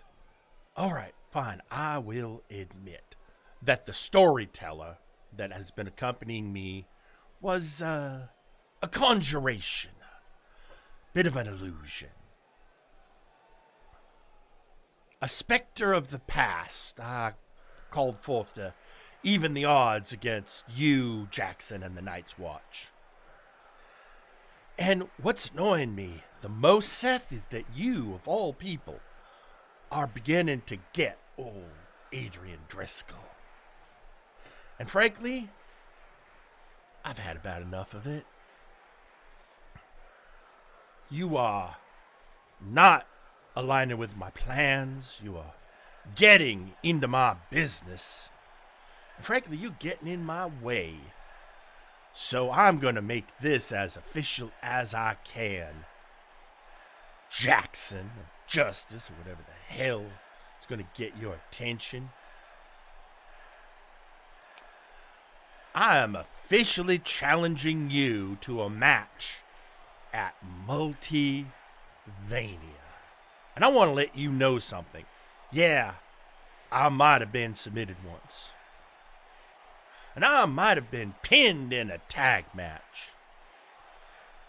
But old Adrian Driscoll remains unpinned in one-on-one action. And I guarantee you that will not change at Multivania 9. So what do you say, Jackson? You up to face me one-on-one, man-to-man? I'll look forward to hearing your response. Are you sure you look forward to it? You've heard how Seth responds to things in the past. Yeah. Well, that's challenge has been made. Let's see if it's accepted. Meanwhile, hang on a second. I got to run. They're running something through the translation service because we got a social media post from Osman Killick saying, I'm beginning to think that Driscoll taking back what I gave Seth was all smoke. After all, what could I give the most talented supernatural in MNW? What could he take away? That's a really good point. Anyway, a challenge has been set forth. We just have to hear from Seth Jackson to see how he responds in the meantime. Folks, it is time for our penultimate match of the evening. And it's going to be crazy because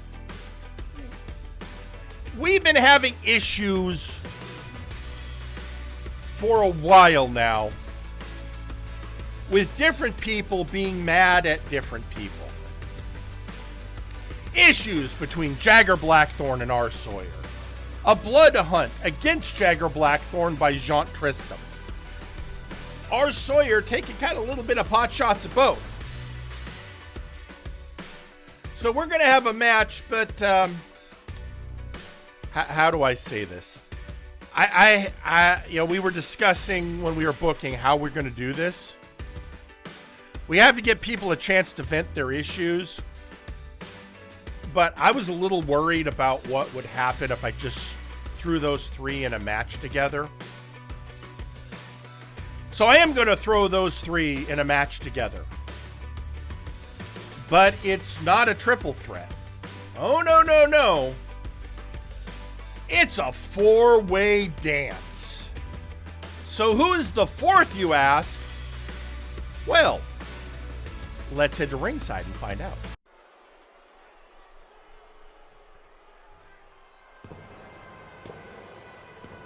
The following is a fatal four-way match. Introducing first,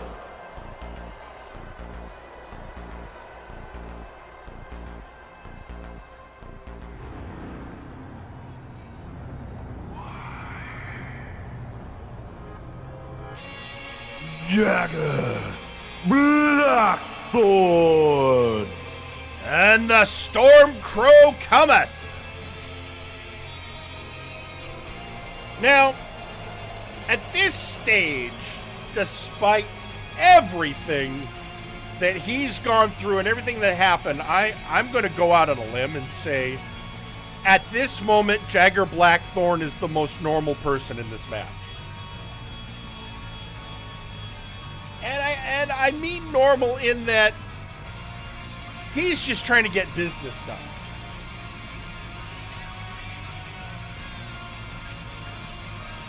So that's all there is to it.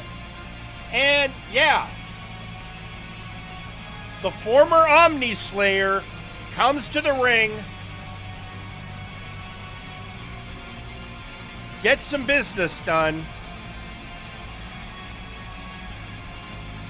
but he's currently got the ire of R. Sawyer, and oh yeah, did I mention a blood hunt by the Vampire Lord, which, from a legal standpoint, no one here is allowed to interfere with. Now, whether this match will satisfy any of that or not, I have absolutely no idea.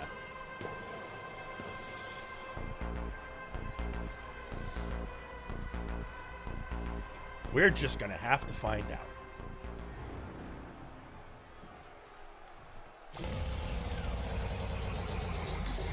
Introducing next,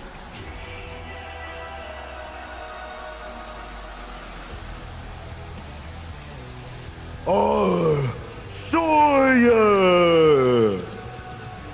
And then we have the undisputed future and leader of the main event, Mex.exe, and the person who has challenged Zeta to a match at Multivania and has been having a lot of tense exchanges with Jagger Blackthorn.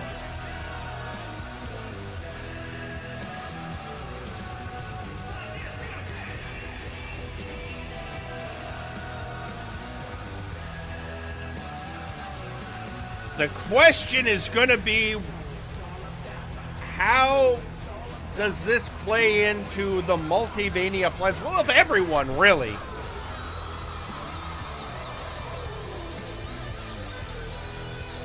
Sawyer will take on Zeta in a match that apparently I have to figure out.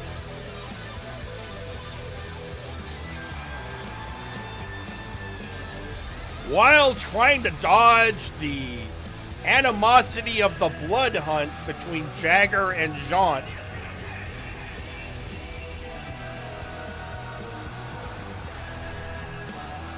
And of course, the looming question, will we get an appearance by Zeta during this match.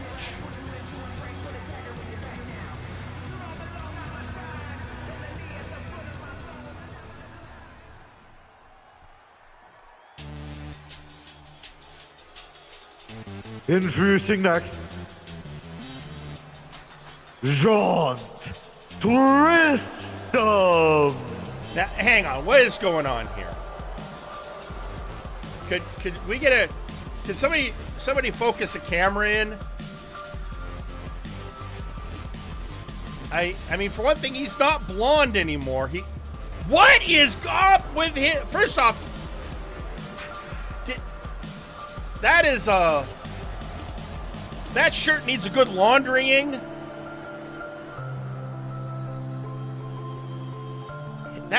He is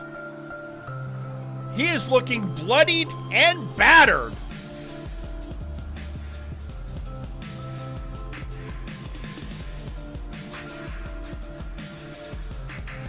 I know he was looking a bit like this a couple of weeks ago, but we didn't get a good camera shot.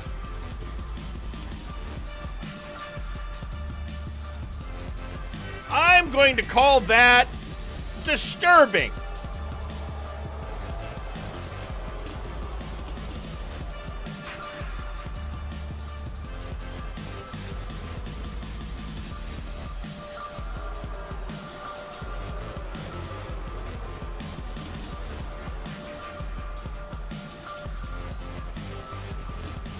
That can't be sanitary.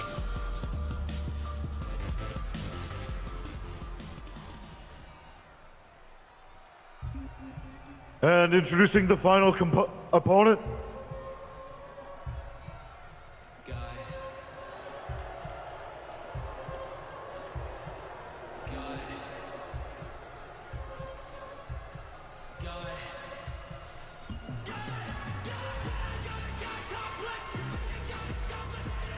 Aiden Zero. Cause what the hell? Let's put in a fallen god.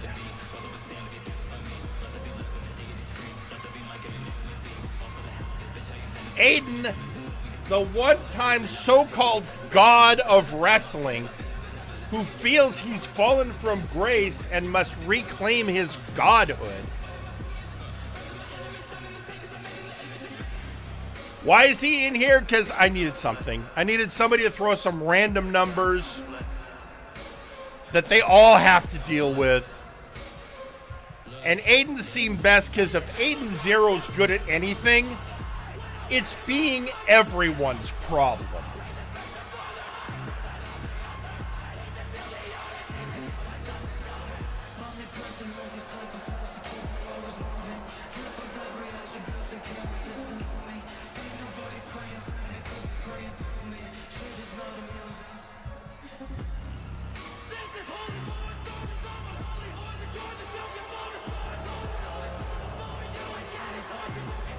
And folks, this is your penultimate match of the evening. There's only one other match to go. I mean, it's a gauntlet match. But first, we got to get through this four-way dance.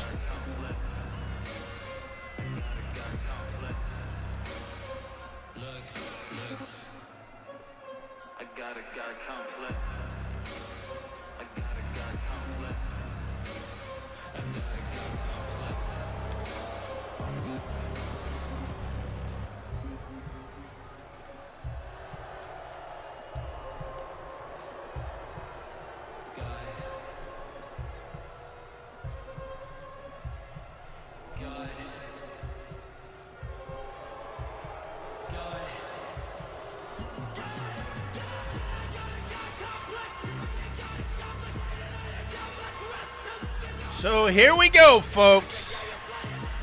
And if you haven't been paying attention,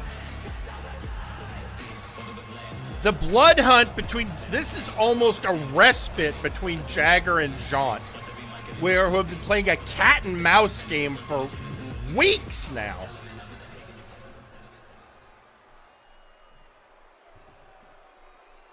At least this is a straightforward matchup. It just gets worse. And of course, Jagger and Jaunt immediately go after each other. And Sawyer and Aiden, because of, well, some old high voltage business, I'm sure. DDT on the Stormcrow.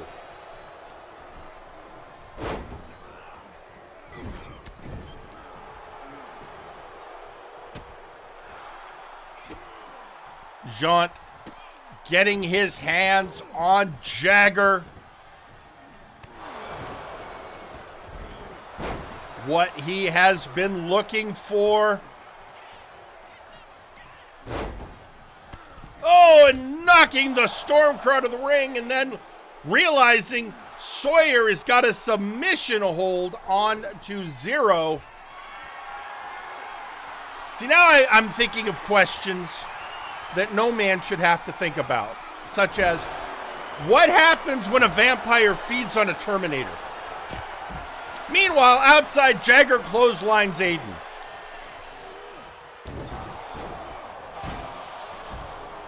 I'm just asking, does Sawyer have any nutritional value?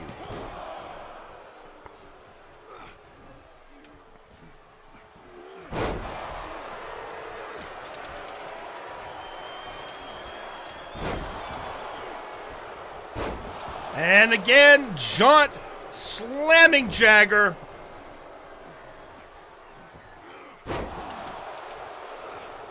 And Aiden, who again is just trying to win a wrestling match. You know how I said at the beginning of this match that Jagger was the most normal person involved? I still maintain that because something's wrong with Aiden. But at least from a wrestling perspective, he is the most straightforward.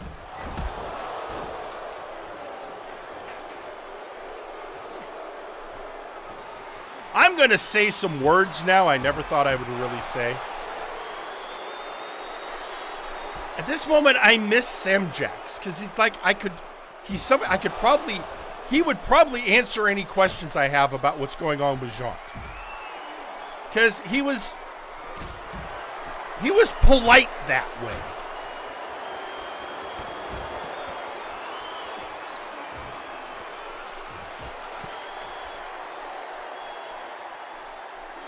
I mean, he'd charge me. He'd make me do something for him for the information, but it would at least be a straightforward exchange.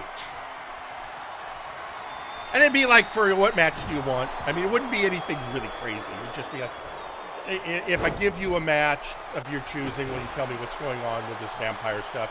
Okay, for sure.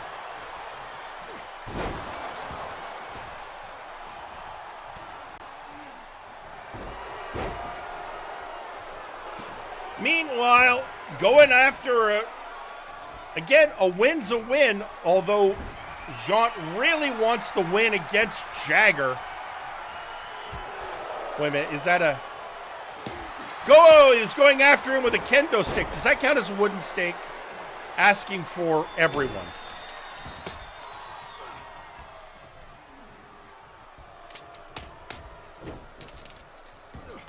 A float over by Jaunt. Sawyer does not get the suplex.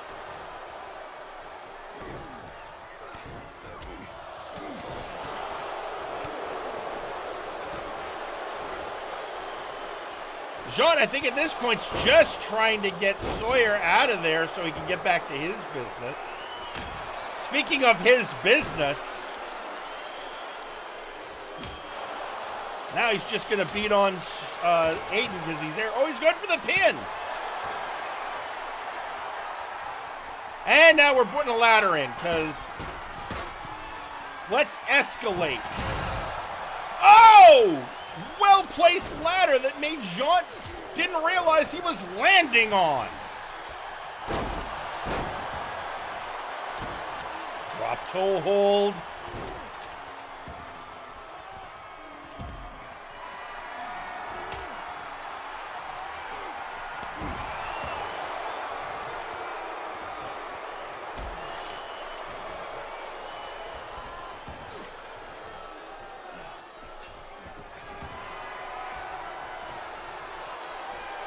And, Aiden drops the Stormcrow while Sawyer corners the vampire.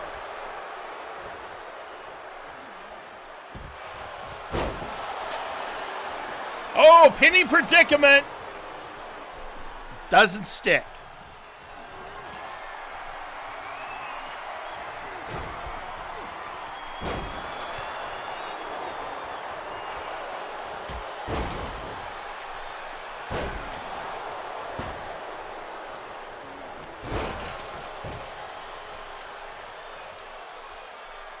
Looks like everyone's a little worse for wear with the possible exception of Jaunt. And that's just because I'm having trouble reading him now.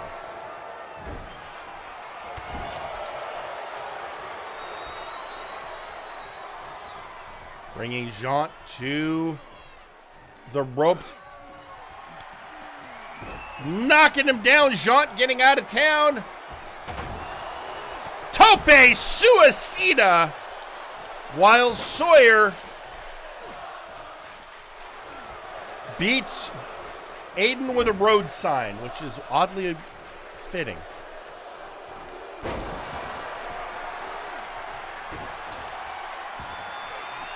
Okay, bouncing him off the ring apron. But Sawyer going for a submission hold in the ring, and at this point, I don't think Jaunt and Jagger even really care.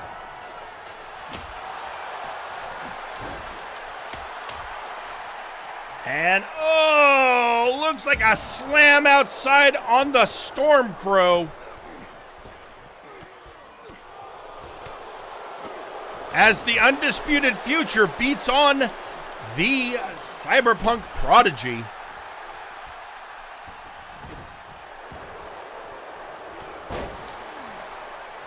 And Jaunt gets caught by Sawyer and thrown into a corner. Right now, everything's coming up Sawyer. Oh, right in the back of the head. And down goes Jagger. Oh, but Aiden gets a neck breaker. And a kendo stick to the vampire. Going for the pin, only to be broken up before even a 1 count by Jagger.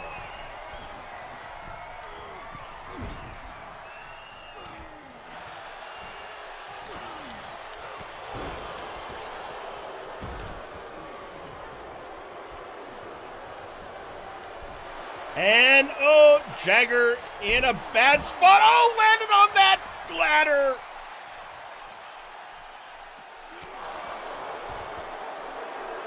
Aiden knocking down Sawyer. Jagger trying to recuperate.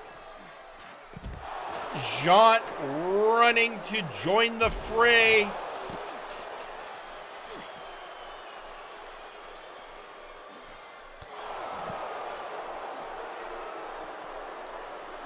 And now,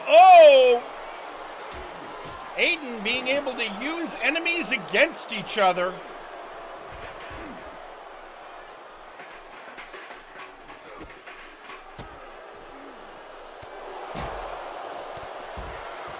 Oh, I think Sawyer is busted open.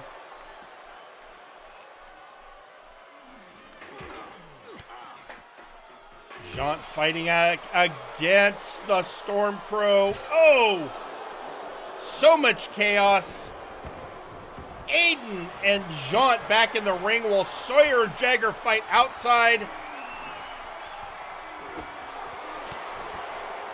Jaunt with a curtain call.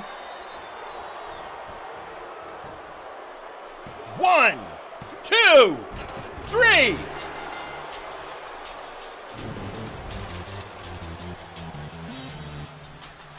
And your winner, Jaunt Twistum.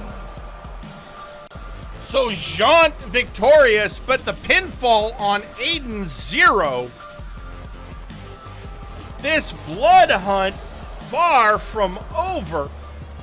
Did he get caught in the sun? Is that what's going on with this? I have more questions than I did before. But the only thing I've got going right now is I did get a message during that match from Taylor, who is the business manager and spokesman for the Conquest Bloodline, which basically means Sem Jackson. He told me, if it makes you feel better, Mr. Aldini, I'll hold on to your questions. Yeah, Taylor, it kind of does. I'll be honest. Yeah, thank you.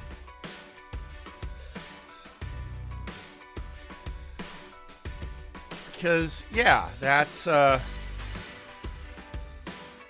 again, back in my day, I never wrestled a vampire before. In my day, they weren't, vampires, if there were vampires in wrestling, they weren't talking about it. Is, I guess, what I'm saying.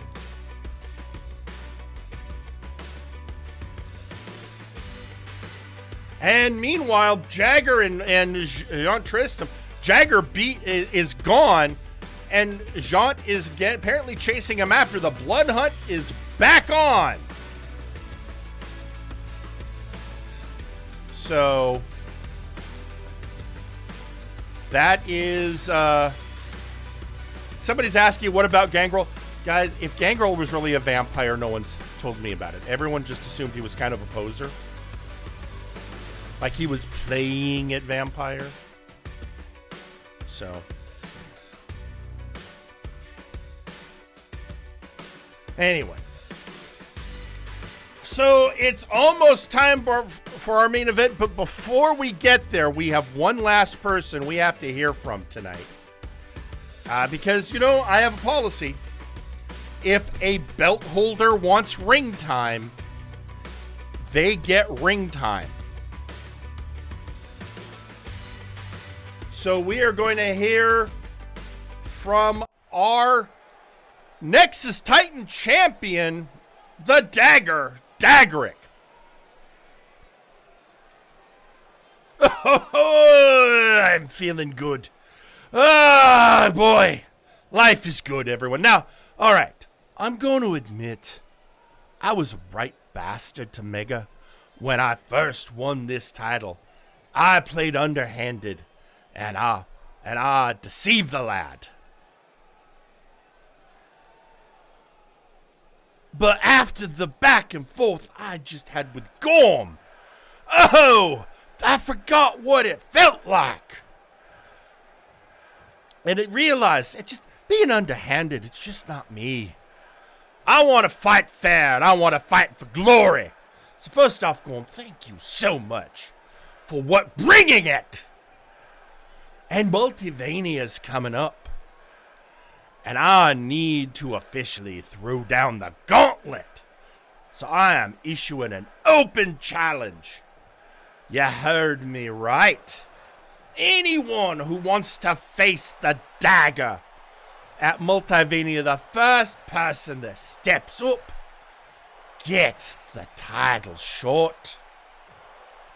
So, who is going to be the one to face the Dwarven King at the greatest show of them all? Well, that didn't take long.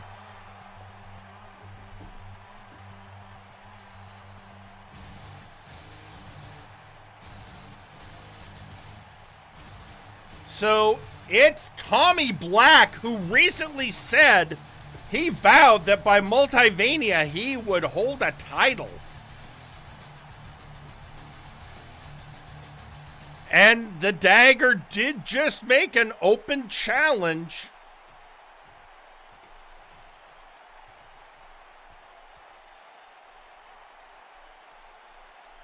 Well, that's so good to hear that you want to fight fair. Because I'll be honest, I'm so done with cheaters and loophole abusers. Warzone's becoming a festering hole of liars and backstabbers. So if you want to fight fair... Oh yeah, laddie! I want to fight fair. I'm going to be an honest man and give you an honest fight. And I've got to say, Oh, I'm so glad it's you that came out. 'Cause you are the best. And what better fight is there than against the best?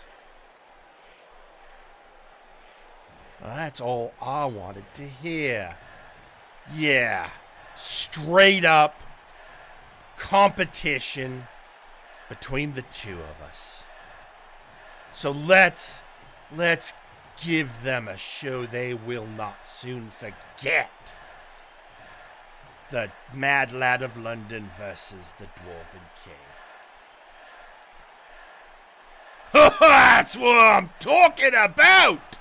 Alright, yeah, the Mad Lad of London. That's what I want. No liars, no interference, no betrayals. Just two of us enter the ring and we just fight. What could be better? Nothing, me old mate, nothing could be better than two people in the ring giving their best, fighting the good fight. So, I am looking forward to the weekend of August 2nd and 3rd now, more than ever. As am I. Oh, I feel like you've given me the best present a man could get. 'Cause no little wimpy person, no one going to be crying after the match. We're going to bring it. We're going to be brutal. And I know what they say about making you bleed, but I'm going to make you bleed. Well, I would expect nothing less. And of course, I'm going to bloody that forehead as well. Just so we're understanding. This is going to be a good fight. We are going to bring the house down. And if it is not match of the pay-per-view, we ain't done our jobs. Reading that right. Oh, yeah! We're gonna make sure our names go down in history for this match. Ugh! It will make the Nexus Titan Championship the envy of all the belts, not in Warzone, not in MNW, in professional wrestling. Well, I'm glad we could come to this understanding, Dagger. So, I guess all that's set now is for you and me to go get ready, go prepare, and get ready to tear the roof off of that arena. See you at Vania! Never seen two people more happy to kick the shit out of each other.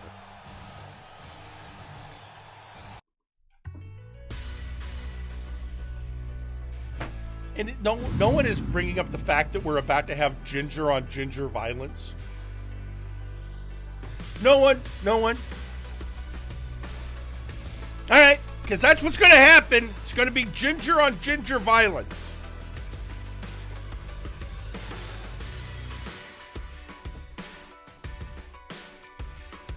I mean, neither of them do well in the sun.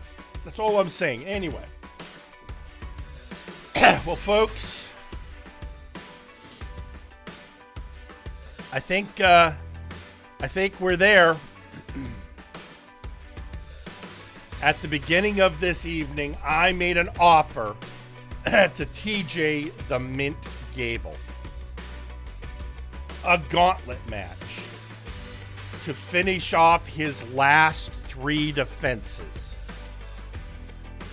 So that he will have 7 defenses in and get the gift of chaos, allowing him to go to Multivania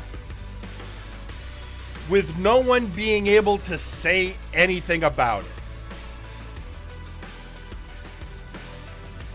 And that is where we are now.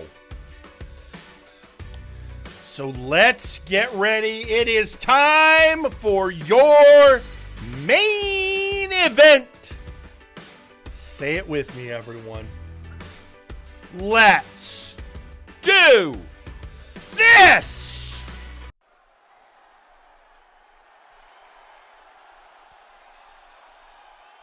The following is a gauntlet match for the TTV Championship and is your main event. Introducing first,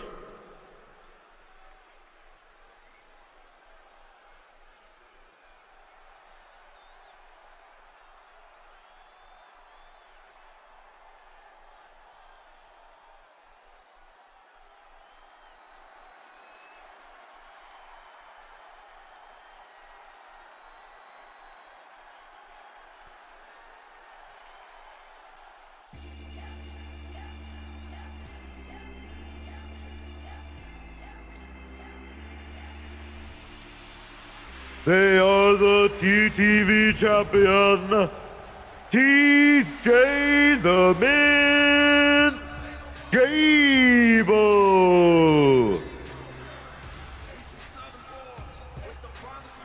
He is the TTV champion. He has 4 defenses under that belt. 3 more satisfies the requirements for the gift of chaos. Once he has that, he can relinquish the belt for a guaranteed multiversal heavyweight champion shot. And he has made it clear, if he wins tonight, he is cashing in that belt to main event Multivania.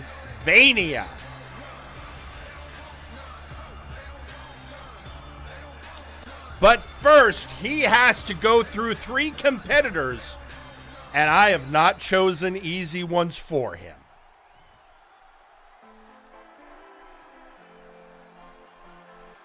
And introducing their first opponent, Strongman Bay. The 3rd member of Los Villanos Ingobernable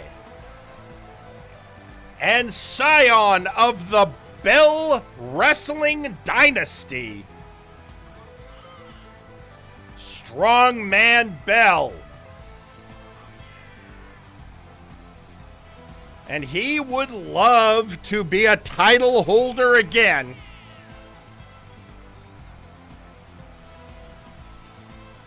Now, of course, no one would have any time to get 7 defenses in if they win it tonight, but he would at least go to Multivania as a champion with a guaranteed slot on the card.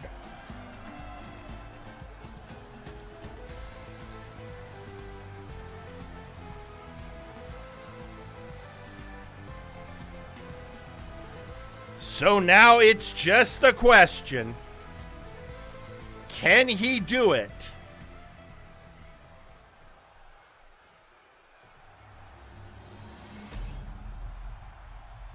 There's what it's all about.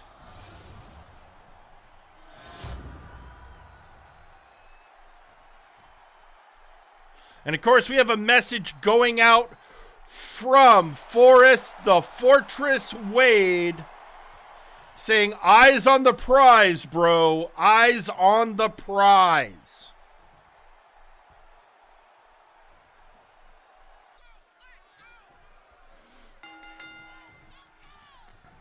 And we're off.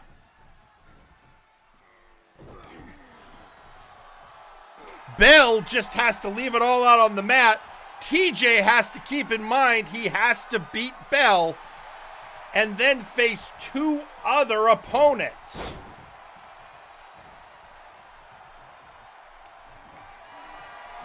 But let us not forget that Gable got this far thanks to focused training he received from the Goliath Gorm. And of course, watching with great interest are Adonis Washington and Forrest T. Wade, his fellow absolute units, and somewhere out there is M, also rooting him on. But I'm sure from his hospital bed, Sir Uncle Dunk is paying very close attention to this. Oh, and a strong boxing punch. Of course, there's no guarantee Unkley will be the champion come Multivania if he's not cleared to wrestle.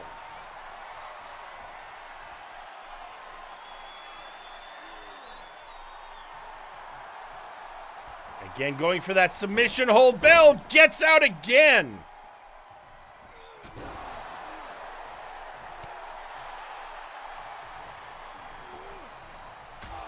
Oh, uppercut. Again, this strong boxing background from Gable.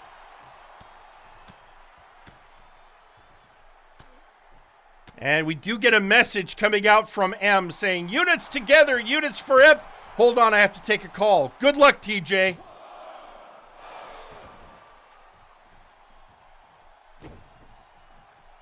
Only a 1 count. Gable still going for the fight.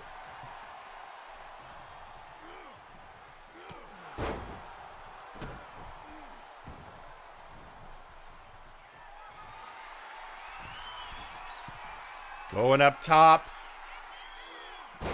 Oh, nobody home! Again, that wrestling expertise of Strongman, who is now going to beat the drums of war.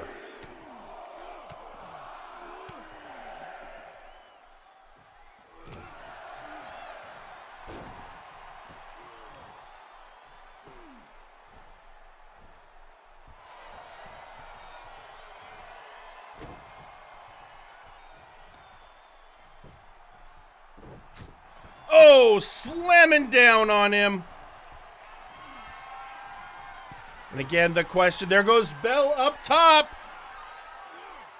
Oh, nobody home. Right on his tailbone.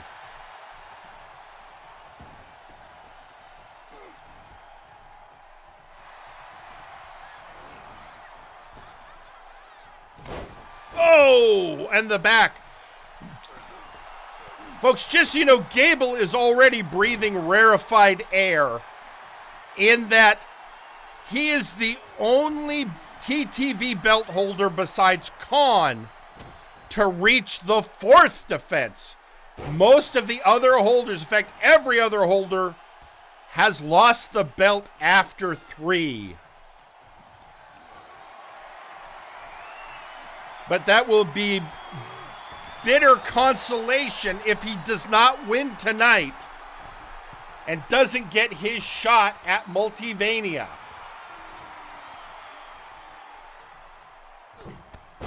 Oh, and a cross body.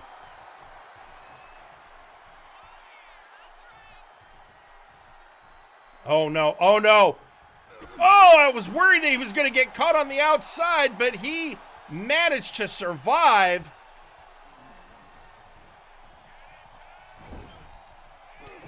Oh, and there it is, a jab. Again, that boxing background.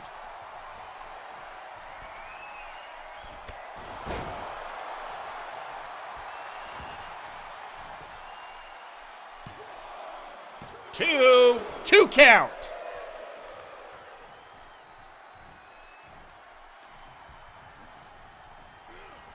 Whipped into the ropes. Oh, blocked and a headbutt. 1, oh no! Not this. 2. And 3, Densha, Dentalore, the Pain Train. Oh, kick out at 2. Oh, this Strongman smells the blood in the water. Getting ready. Dropping him down and the flip Oni combo. And, oh, another kick out at 2. Gable has not done yet.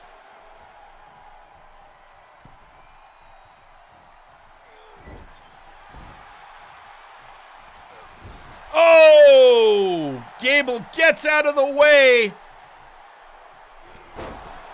Knocking Bell down, going for the pin. 2. Ah, kick out at 2.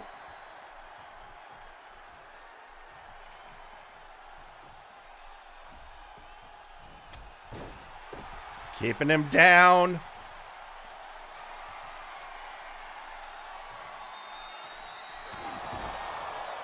And just spiking him, going for the pin.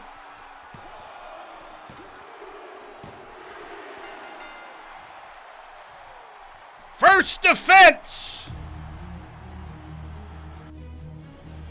Introducing the next opponent.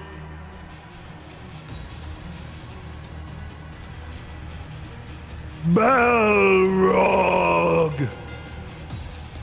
Ah! Balrog. Gable has a boxing background, and of course, Balrog, well-known boxer. Even if he is one of the dirtiest boxers in the game. And folks, if you're wondering, yes, this is a multiversal invader.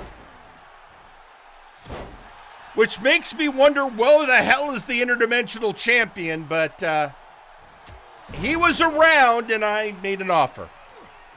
And he said, sure.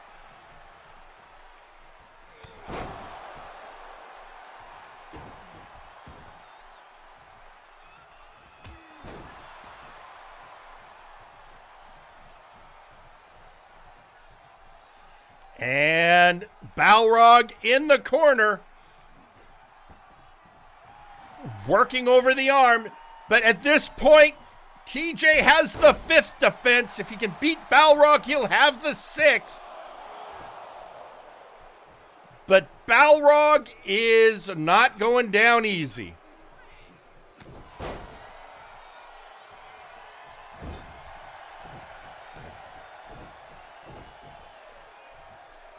Balrog is oh no, he's putting Gable in the tree of woe.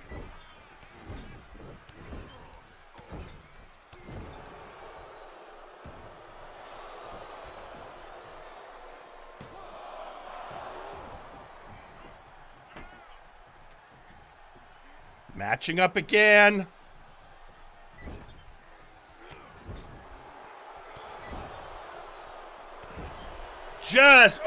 Down goes Gable.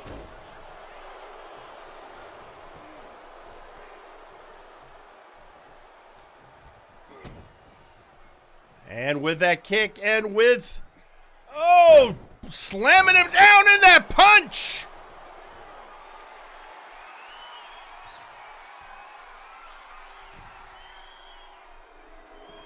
And now Balrog telling Gable to get up. Oh, Gable ready. Balrog is a powerful boxer, but not terribly familiar with the wrestling ring.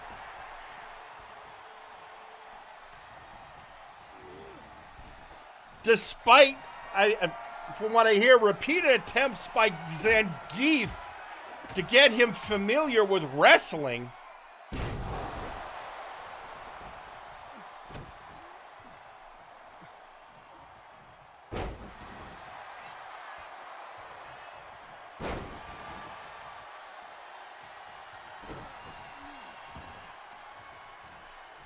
And now, just raining blows on him.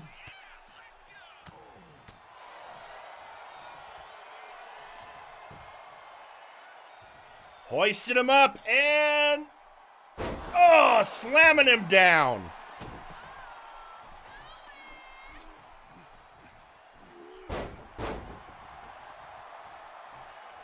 Balrog getting back to a vertical position. Gable telling him, come on, bring it.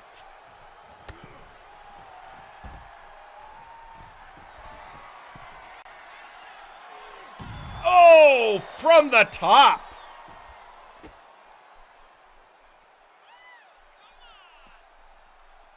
Oh, a dragon screw takedown.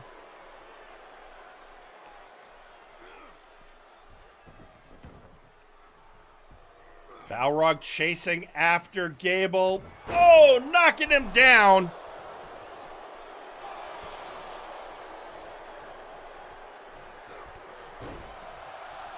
Gable, though, getting a second wind. Oh, the disrespect.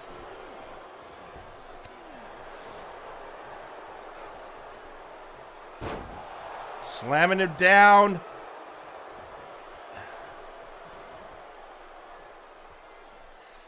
Gable getting to his feet. Here comes Balrog, getting him in the corner.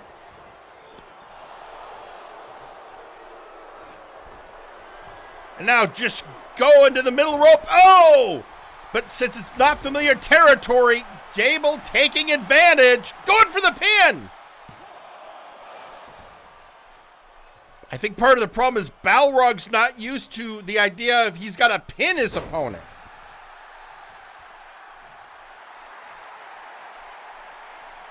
Gable is feeling that second wind, although at this point I think it's a third or fourth wind. Oh, knee to the face. Locking up. Whipping him into the ropes and, oh, right in the bread basket. Oh, was going for a slam, got punched in the head by Balrog.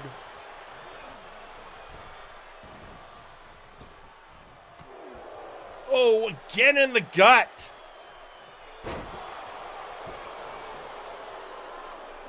One. Kick out at one. Gable can feel it. He just has to beat Balrog and then one more person.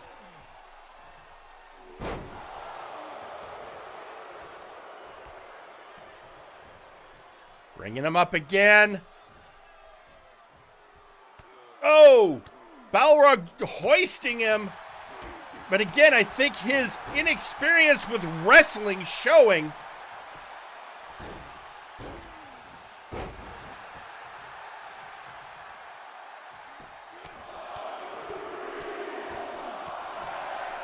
Gable feeling that adrenaline. Oh, I think he just busted Balrog open.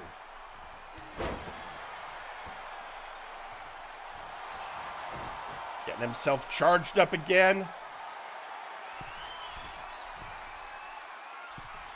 Going up top and oh, Balrog out of the way.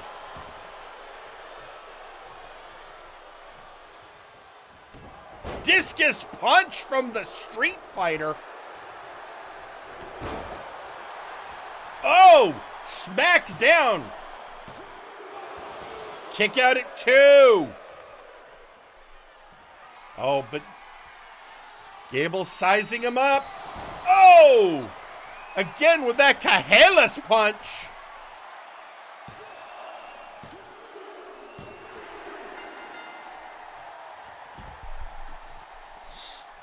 That's 2. 1 to go.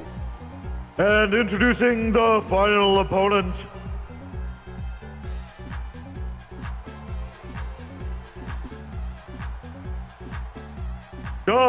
Dudley. Now here's a bit of a switcheroo. Dudley.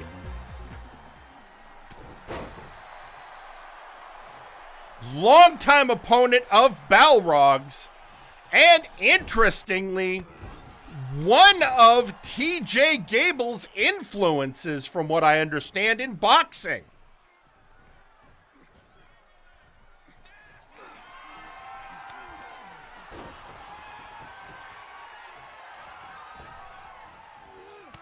Oh!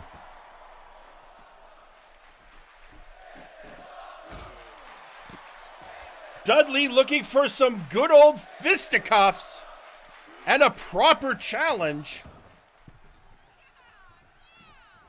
And I figured after throwing Balrog at him, why not Dudley?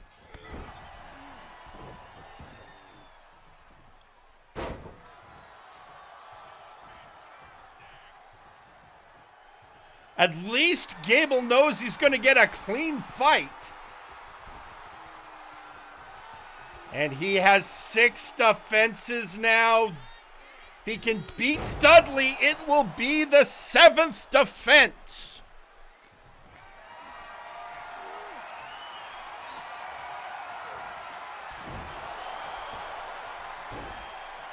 You actually, if you caught it, TJ is smiling. I think he's just dreamed of an opportunity to fight Dudley. And here it is, and it could be one of the most meaningful fights of his career.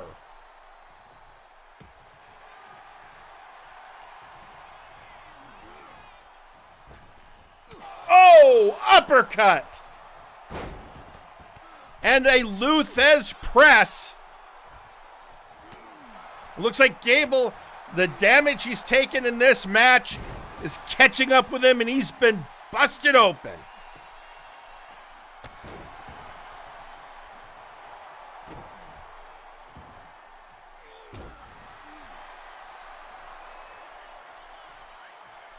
After those punches, both men are out of the ring for a moment, apparently just to get a breather. Dudley follows over, understanding that outside is a proper arena in a wrestling match. And oh, bounced off the apron.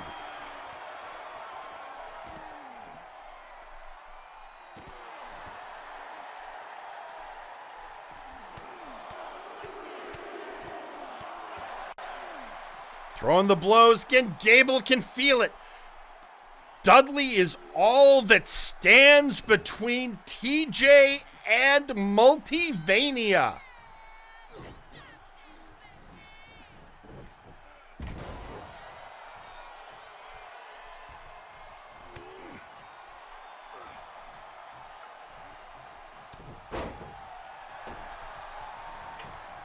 Going for the pin. Oh! At this point, you can see it. TJ can taste the main event at Multivania.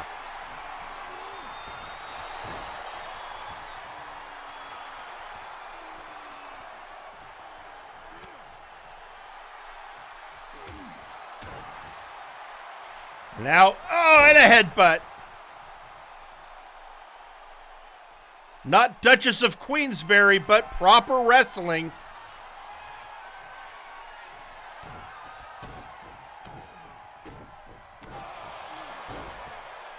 Which I did make sure Dudley understood this was going to be a wrestling match, not a boxing match, and he agreed.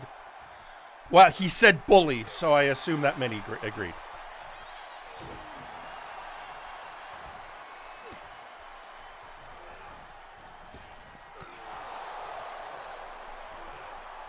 All right, and the Mint slamming him down.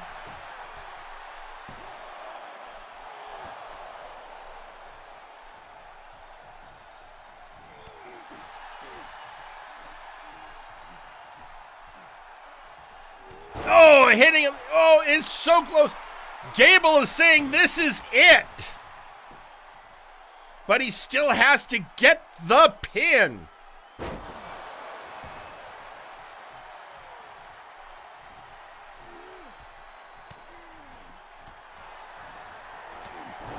Oh, Dudley fighting back. Going for the pin.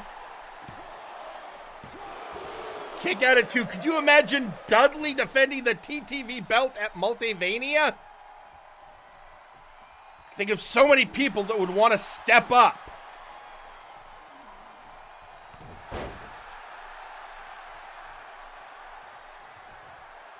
Gable getting up. Oh, bringing Dudley down and going for the pin. Kick out at 2.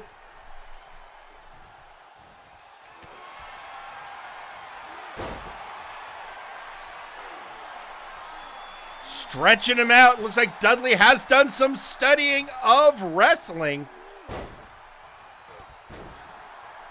Being bowled over by Gable. Gable going up to the middle rope and, oh, diving on Dudley. 1, 2, 3! He did it!